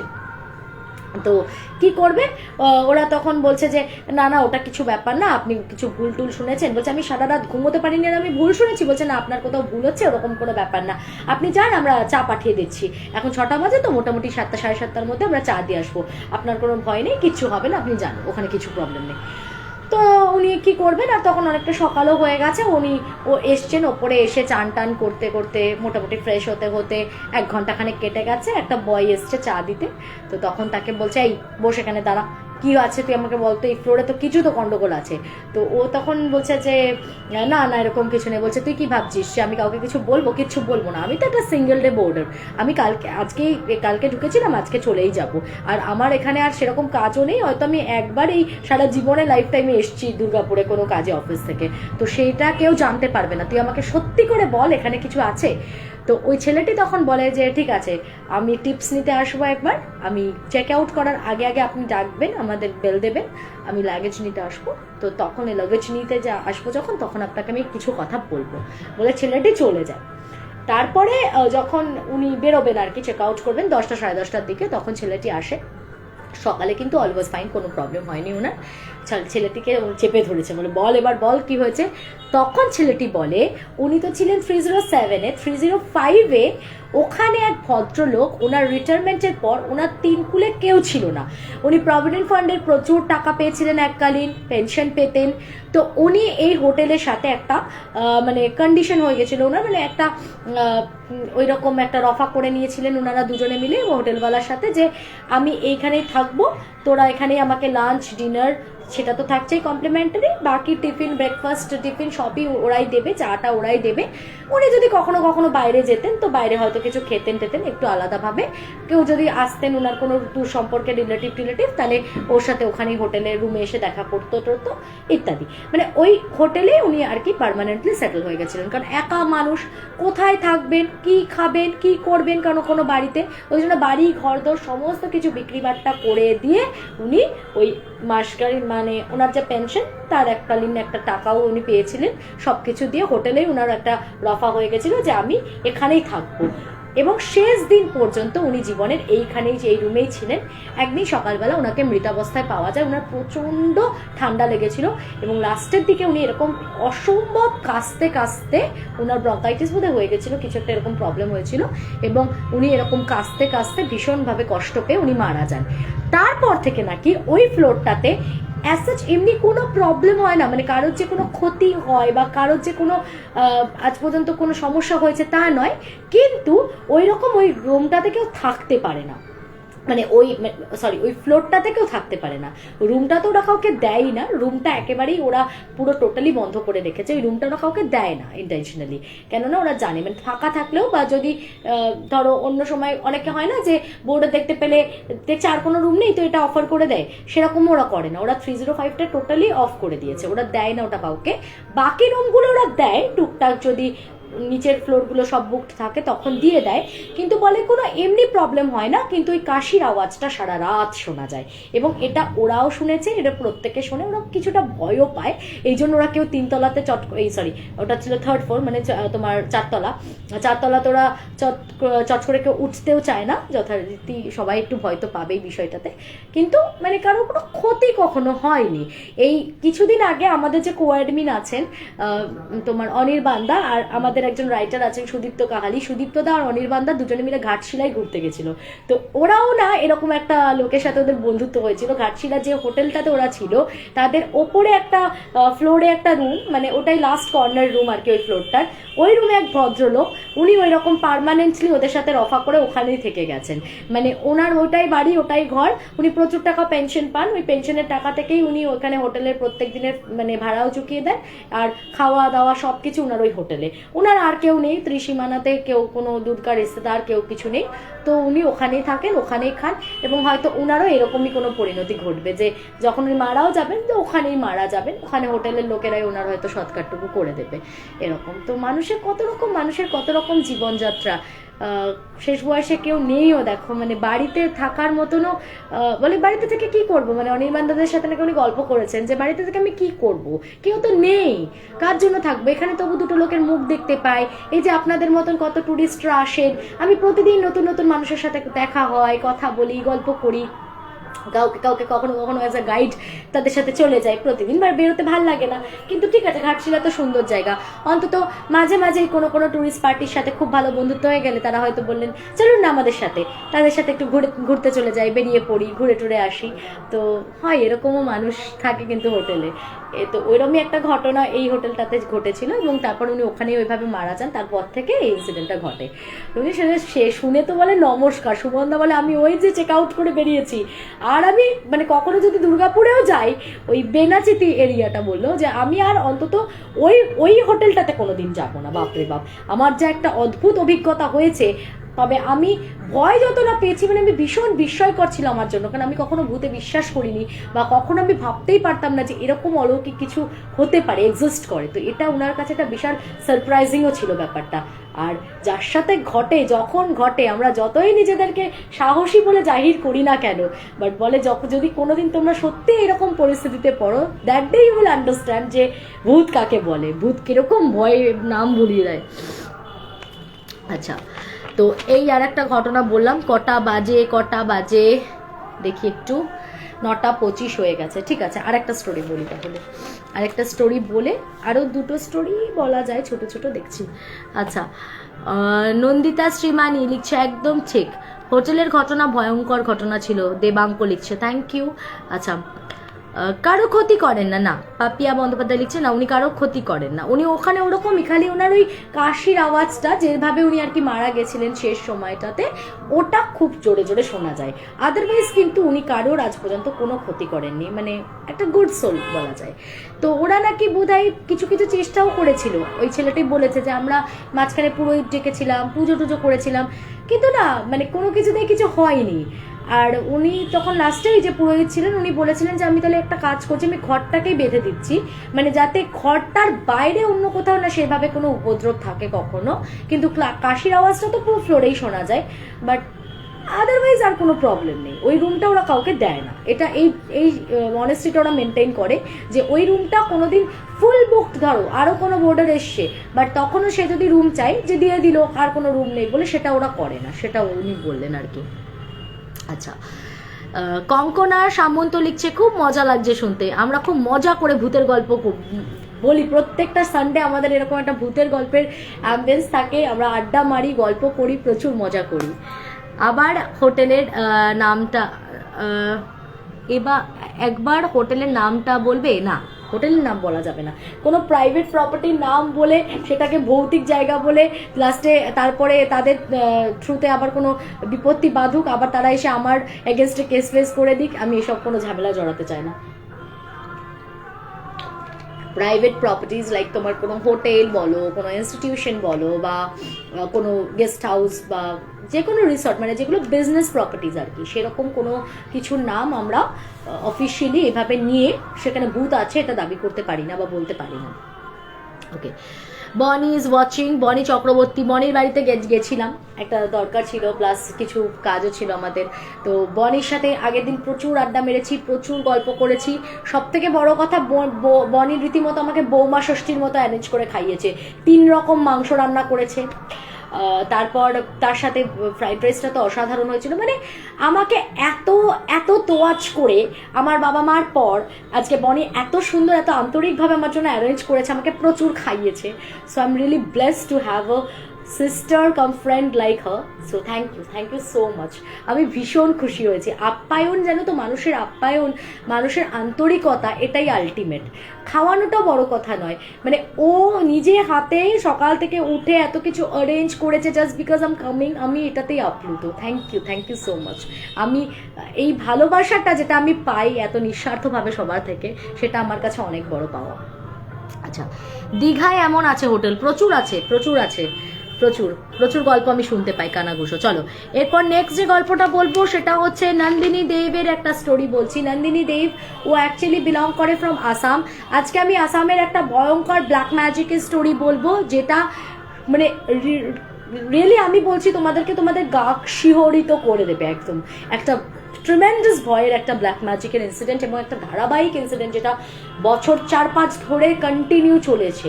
ঠিক আছে, একটা মারাত্মক black magic story from Assam, Nandini আমায় পাঠিয়েছে, কিন্তু সেটা বলছি না এখানে। ফার্স্টে আমি যে স্টোরিটা এখন শেয়ার করবো সেটা ওর হাজবেন্ডের সাথে বিয়ের আগে একটা ঘটনা। ওর হাজবেন্ড আর ও কিন্তু দুজনে স্কুল ফ্রেন্ড, ও ছিল ওর হাজবেন্ডের স্কুলের জুনিয়র। ওরা দুজনে থাকতো হচ্ছে তোমার করিমগঞ্জে। এবার করিমগঞ্জের ওখানে ধরো স্কুল কলেজ ফ্যাসিলিটিস খুব ভালো নয়, ওরা গুয়াহাটিতে যেত। তো গুয়াহাটিতে ওরা যখন কলেজে পড়াকালীন দুজনে একসাথেই পড়তো, তো ওরা বোধহয় একসাথে ব্যাক করছিল। একদিন রাত্রেবেলা ওরা করিমগঞ্জে ব্যাক করেছে। এবার ওরা যেখানে নামে রেলওয়ে স্টেশনটা থেকে, অনেকটা পথ, মানে একটা শ্মশান পড়ে মাঝখানে, সেই কবরস্থানটার পাশ দিয়ে হেঁটে অনেকটা পথ গেলে মাঝখানে গির্জা আছে, তারপরে যেখানে আর কি পাদ্রি থাকতেন সেই পাদ্রির বাড়ি আছে, তারই উল্টো দিকে হচ্ছে বিরাট বড় কবরস্থান, তার মাঝখান দিয়ে রাস্তাটা চলে গেছে, সেই রাস্তা দিয়ে মানে অনেকটা গিয়ে ক্রস করে তারপরে কিন্তু ওদের বাড়ির মানে রাস্তাটা পড়ে। সেখানে প্রথম পরে হচ্ছে আগে তোমার নন্দিনীর বাড়ি, আর তারপরে ওর হাজবেন্ডের বাড়ি। তো ওরা কি করতো, এরকম রাতে ট্রেন ধরে যখন ফিরতো একসাথে হাঁটতে হাঁটতে, আর তখন ওরা কিচ্ছু পাবে না, এত রাতে ট্রেনটা ঢুকতো, ওখানে সেরকম একটা কমিউনিকেশনটাও অত উন্নত মানের ছিল না, তো যার জন্য ওদেরকে হেঁটেই অতটা পথ যেতে হবে অত রাত্রেবেলা। আগে ওকে ওর বাড়িতে ঢুকিয়ে দিয়ে তারপরে ছেলেটি বাড়ি চলে যেত। তো এই ঘটনাটা প্রায়শই ঘটতো, ওরা রেগুলারলি ওখান দিয়ে যাতায়াত করতো। তো ওদের ওখানে যে চার্চটা, সেটা খুব ফেমাস একটা চার্চ ছিল, আর চার্চের পাশেই হচ্ছে তোমার পাদ্রির যেখানে থাকতেন আর কি, পাদ্রির বাড়ি। তো লাস্ট যেবার ওরা এসছিল তখন ওরা শোনে যে ওই যে পাদ্রি ছিলেন উনি মারা গেছেন। এবার পরের বার ওরা যখন ওরকম ফিরছে, অনেকটা রাত, তখন বেশ চারিদিক পুরো নিঝুম হয়ে গেছে, নিস্তব্ধ, কেউ কোথাও নেই। এরকম সময় হঠাৎ করে ওরা দুজন আস্তে আস্তে দেখছে পাদ্রি যে বাড়িটা, পাদ্রি মারা যাওয়ার পর থেকে ওনার বাড়িটা কিন্তু পুরো একদম তালা বন্ধ করে পড়ে থাকে। ওখানে সামনে মানে ওনার গেটের সামনে একটা ওপরের লাইট জ্বলছে, আর সেই লাইটের নিচে ওরা দেখতে পাচ্ছে কেউ একজন পেছন ফিরে পুরো সাদা রঙের পাদ্রীদের যে ড্রেসটা থাকে না, লং গাউন স্টাইলে যে ড্রেসটা থাকে, একটা উত্তরীয়র মতো কিছু একটা গলা দিয়ে থাকে, তো একদম ওরকম গেটআপে কেউ একটা পেছন ফিরে দাঁড়িয়ে রয়েছে। এটা দেখে ওরা দুজনে বিভৎস ভয় পায়। উল্টো দিকে হচ্ছে কবরস্থানটা, ওরা মাঝখানে রাস্তাটা দিয়ে হাঁটছে, পাদ্রির বাড়ি আর গির্জাটা পাশাপাশি। পাদ্রির বাড়ির দেখছে লাইটগুলো পুরো টোটালি অফ থাকে, রাত্রে কেউ থাকে না ওই বাড়িতে, ওরা খুব ভালো করে জানে। এবং সব থেকে বড় কথাও যে উনি মারা যাওয়ার পর থেকে ওনার কেউ ছিল না, তো ওই বাড়িটা পুরো একদম তালা বন্ধ থাকতো। তো ওরা দুজনে যখন ওই দৃশ্যটা দেখে না, ওরা দুজনে হাতটা চেপে ধরে মানে পুরো মানে 30 সেকেন্ডসের জন্য ওরা পুরো পজ হয়ে যায়। তারপরে দুজনে জাস্ট চোখটা বন্ধ করে নিয়ে মাথাটা ঘুরিয়ে জোর কদমে পা চালিয়ে ওরা হাঁটতে থাকে, যে কোনো মতে এই রাস্তাটা আমাদেরকে ক্রস করে যাই আমরা। পরিষ্কার দেখেছিল কাউকে একটা ওরকম সাদা রঙের গাউন পরে আর কি ওরকম লাইটের তলায় কেউ দাঁড়িয়ে রয়েছে।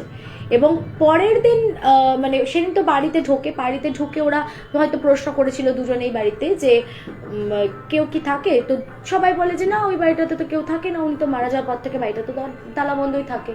তো আর কিছু বলেন, যে যার মতো রাত্রে হয়তো শুয়ে পড়ে। এবার পরের দিন সকালে নন্দিনী বলছে আমাকে, ওর নাম নন্দিনী তো, হ্যাঁ নন্দিনী আমাকে বলছে যে আমার কাছে না ফোন আসে কার না, ওর হাজব্যান্ডের নাম হচ্ছে মিঠুন, মিঠুনের মা আমাকে ফোন করেছে। মিঠুনের মা আমাকে ফোন করে বলছে যে এই শোন, কালকে কি তোদের সাথে কিছু ঘটেছিল? তো ও তখন বলছে যে কি ঘটবে আমাদের সাথে? তো বলছে না তুই আমাকে ভালো করে মনে করে বলতো মিঠুনের সাথে কালকে কি কিছু ঘটেছে রাস্তাতে। তখন বলছে আমার তো মা সেরকম, মানে মা না তখন আন্টি বলতো, বলছে যে আন্টি আমার তো সেরকম কিছু না, বাট একটা ইনসিডেন্ট ঘটেছে। তো তখন ও বলছে কেন? উনি বলছেন যে তুই একটু আসতে পারবি, একটু আয় তো, তোর সাথে আমার কিছু দরকার আছে। তো ও আসার পরে বলছে যে মিঠুনের অ্যাটিটিউডটা দেখ, মিঠুন প্রচণ্ড অ্যাগ্রেসিভ হয়ে উঠেছে। সব থেকে উইয়ার্ড মোস্ট থিং হচ্ছে যে যতবার ওর মা ওকে ধর যাচ্ছে, কাল রাত থেকে ওনাকে প্রচন্ড জ্বর, ও বাড়িতে ঢুকেছে, একটু কিছু খেতে বলেছে ওর মা, ও বলেছে না আমি কিছু খাবো না, আমার শরীরটা খুব খারাপ লাগছে, ও গিয়ে শুয়ে পড়ে। ওর মা মাঝরাতে ওকে যতবার দেখতে গেছে উঠে, ওর গায়ে ধুম জ্বর, যতবার ও কাকিমাকে দেখছে, কাকিমার হাতটাকে এরকম করে চেপে টেনে ধরছে, কাকিমার হাতটাকে একটা প্রচন্ড শক্ত করে ধরছে, মানে যেটা একটা বলে না একটা আসরিক শক্তি যেন ওর গায়ে, কাকিমা হাত ছাড়াতে পারছে না এরকম, কাকিমা শক্ত করে হাতটা ধরে আর বলছে কি তুমি কত সুন্দর, তুমি কত সুন্দর। তো এটা কাকিমার প্রচন্ড বিকট একটা অভিজ্ঞতা, বিকজ কোনো ছেলে কোনো মাকে এরকম ভাবে হাতটাকে চেপে ধরে একটা অদ্ভুত দৃষ্টি দিয়ে কখনো তো এইভাবে বলতে পারে না না যে তুমি কত সুন্দর, তুমি কত সুন্দর, এটা কি নর্মাল কিছু ঘটছে? একেবারেই নয়। তো ওর মা বলে আমি এই জিনিসটাকে একদম ফেলে রাখবো না। এবার বলি কাকিমা কিন্তু উনি হচ্ছেন তোমার আমাকে বলেছিল বিজয় কৃষ্ণ গোস্বামীর, উনি বোধহয় দীক্ষা নেওয়া বা ওনার কাছ থেকে উনি কিছু মন্ত্র জানতেন এবং পরবর্তীতে উনি আরো নিজেকে ডেভেলপ করেছিলেন, তখনও এতটা উনি ছিলেন জানতেন না, বাট কিছু কিছু জিনিস উনি সেন্স করতে পারতেন। তা উনি বুঝতে পেরেছিলেন যে ওনার ছেলের সাথে কিছু একটা ঘটেছে, যেটা কিন্তু খুব একটা নর্মাল নয়। মানে যতবার উনি আসছেন ওরম হাতটাকেও চেপে ধরছে এবং মানে হাতটাকে চেপে ধরে ও বলছে যে তুমি কত সুন্দর, তুমি কত সুন্দর। সেটা কাকিমার ভীষণ উইয়ার্ড লাগে। তো কাকিমা বলে যে না আমার ঠিক লাগছে না। তখন উনি ওদের ওখানে তিনকোনা মসজিদ বলে একটা মসজিদ আছে, তো ওখানে নন্দিনীকে নিয়ে উনি যান এবং ওখানকার যে মৌলবী ছিল তাকে বলেন যে আপনাকে একটু আমার বাড়িতে আসতে হবে। আর ছেলেটা না ওরা যে রুম থেকে বেরিয়ে যাচ্ছে তখন কিন্তু ও নিজের মতো নিজে শুয়ে আছে, কারোর সাথে কথাও বলছে না, কোনো রিয়াক্টও করছে না, এমনকি নন্দিনীকে দেখেও কোনো রিয়াক্ট করেনি। ও ওর মতো শুয়ে আছে, ঘুমিয়ে আছে, শুধু ওর মাকে দেখলে ওর মায়ের হাতটা চেপে ধরছে আর খালি বলছে যে তুমি কত সুন্দর, তুমি কত সুন্দর। তো খুব উইয়ার্ড একটা ব্যাপার। তো ওই তিনকোনা মসজিদ থেকে যিনি এসছেন উনি তখন ওকে বলেন যে আচ্ছা ও কি কালকে রাত্রে কোনো কারণে খুব ভয় পেয়েছিল? তখন গিয়ে ও মানে নন্দিনী বলছে যে এক্স্যাক্টলি আমরা একটু ভয় পেয়েছিলাম কাল রাতে, কারণ আমরা একটা খুব অদ্ভুত জিনিস দেখেছি। আমরা কালকে দেখছিলাম যখন আমরা চার্চের পাশ দিয়ে ক্রস করে পাদ্রির বাড়িটা ক্রস করছি, ওনার গেটের সামনে কেউ একটা মানে পাদ্রি জেঠুই যিনি ছিলেন উনি অ্যাকচুয়ালি দাঁড়িয়েছিলেন, সেটা ওরা বুঝতে পেরেছে। এবং ওই জেঠু যে মারা গেছেন সেটা তো আগের বাড়ি ওরা এসে জানতে পেরেছিল, তো ওরা জানে যে ওখানে কেউ আর থাকে না। তারপরেও লাইট জ্বলছে এবং লাইটের মধ্যে উনি দাঁড়িয়ে আছেন ওইভাবে সুস্পষ্টভাবে ওরা দুজন দেখেছে, দুজনে ভীষণ ভয় পেয়েছিল। এবার উনি যেটা বলছেন যে তুমি যতক্ষণ সাথে ছিলে ততক্ষণ হয়তো কোনো কিছু হয়নি, বাট তুমি বাড়িতে ঢুকে যাওয়ার পর বাকি রাস্তাটা আসার পথে ওর মধ্যে কোনো একটা কারোর খুব খারাপ দৃষ্টি পড়েছে এবং যেটা কোনো একটা মেল সোলের দৃষ্টি, এবং মেল সোলটা জিনিসটা ওকে কিছুটা হলেও পজেস করছে এবং যে জিনিসটা যদি ইমিডিয়েট তোমরা আমাদের কাছে না আসতে তাহলে আরো খারাপ দিকে যেত। কি হয় যখন আমাদের অন্তরাত্মা কোনো একটা কিছুতে খুব বেশি ভয় পেয়ে মানে ভীত অবস্থায় থাকে, তখন কিন্তু কোনো ব্যাড সোল বা আদার্স অন্য কিছু তোমাকে খুব তাড়াতাড়ি অ্যাটাক করে দিতে পারে। এটাই উনি বলেছিলেন যে পাদ্রি সোল কিন্তু এটা ছিল না, ওই জিনিসটা বাই চান্স তোমাদের চোখে পড়ে গেছে এবং তাতে ও ভীষণ ভয় পেয়ে গেছিল, তুমিও হয়তো ভয় পেয়েছিলে এবং দুজনে যতক্ষণ একসাথে ছিলে তখন হয়তো খারাপ কিছু তোমাদেরকে অ্যাটাক করতে পারেনি। হয়তো হয় না আমাদের যতগুলো অরা পজিটিভিটি কানেক্টেড থাকে বা দুটো অরা যখন একসাথে কানেক্টেড থাকে তখন স্বাভাবিকভাবেই না কোনো বাইরের এন্টিটি আমাদেরকে অ্যাটাক করতে পারে না। সেই জন্য আমাদের একা যতটা রাস্তায় চলতে ভয় লাগে, আমাদের সাথে যদি কেউ একটা থাকে, নিজের পক্ষে একটা যদি ছোট বাচ্চাও থাকে, তাও কিন্তু আমাদের অতটা ভয় লাগে না। এটার কারণই হচ্ছে একটা অরা আরেকটা অরার সাথে অ্যাটাচ থাকলে একটা মানে পজিটিভ সেন্সটা আর মানে পজিটিভ ভাইবসটা আরো বেশি আমাদেরকে একটা বুস্ট দেয়। তো নেগেটিভ এন্টিটিস তখন আমাদেরকে খুব একটা অ্যাটাক করতে পারে না বা আমাদের নিজেদেরও পজিটিভিটিটা এনহ্যান্সড হয়, যার জন্য আমরা অতটা গা ছমছম করে না বা ভয় পায় না কেউ সাথে থাকলে। তো এবার ওই পাদ্রিটাকে যখন ওরা দেখেছে, ওটাও ওরা একটা সোলই দেখেছিল, অবভিয়াস ব্যাপার, ওটা কোনো নর্মাল জিনিস ছিল না, কিন্তু সেটা কোনো খারাপ কিছু ছিল না, সেটা দেখে ওরা ভয় পায় এবং তাতে ছেলেটা ভীষণ ভয় পেয়েছিল, ওর অন্তরাত্মাটা অলরেডি ভীষণ ভীত ছিল। এবার মেয়েটিকে বাড়িতে ছেড়ে দেওয়ার পর যখন ও একা হয়ে গেছে ও তখন আরো বেশি ভয় পেতে শুরু করেছিল এবং বাকি রাস্তাটা একা চলার সময় কোনো একটা ব্যাড মেল সোল ওকে অ্যাটাক করে এবং সেই জিনিসটাই ওকে কিছুটা পজেস করেছে, যেটা ও যদি এই মুহূর্তে কোনো প্রিকশন উনি না দিতেন তাহলে আরো জিনিসটা খারাপ দিকে যেতে পারতো। তো সেই কারণে উনি বলেন খুব ভালো করেছো যে তোমরা ব্যাপারটাকে একদমই ফেলে না রেখে নিয়ে চলে এসেছো, কারণ ওর মা বুঝতেই পেরেছিল ছেলে তো আর ওরকম হাত ধরে বলবে না তুমি কি সুন্দর, তুমি কি সুন্দর। তো উনি কিছু বোধহয় ওকে প্রোটেকশন দেন, কিছু দেহ বন্ধন টন্ধন দিয়েছিলেন, তারপরে সম্ভবত ওকে ওই দীক্ষা নিতে বলেন। উনি একটা কথা বলেছিলেন যে যেহেতু ওর ভেতরে একটা মানে ভীতি আছে, এটা নাই আমি কাটিয়ে দিচ্ছি, কিন্তু ও যদি কিছু জিনিস ওকে কিছু দীক্ষা নেওয়া থাকলে কি হবে, ওর যে অন্তরাত্মা বা পরমাত্মা বা সোল পাওয়ার সেটা কিছুটা এনহ্যান্সড হবে। কিছু বীজ মন্ত্র থাকে, তো সেগুলোর কিছু প্রসিডিওর থাকে, জব করলে ওকে মানে এটা করা ওর খুব দরকার, আদারওয়াইজ ও কিন্তু মানে ওর অরাটা কিন্তু খুব একটা পাওয়ারফুল নয়, যার জন্য ওকে কিন্তু আবারও কোনো নেগেটিভ সোল কিন্তু অ্যাটাক করতে পারে। তো সেটা শোনার পর উনি যা করা সেই মুহূর্তে করে দিয়েছিলেন এবং বলেছিলেন যদি তো আপনারা পারেন কোথাও থেকে দীক্ষা নিয়ে নেবেন।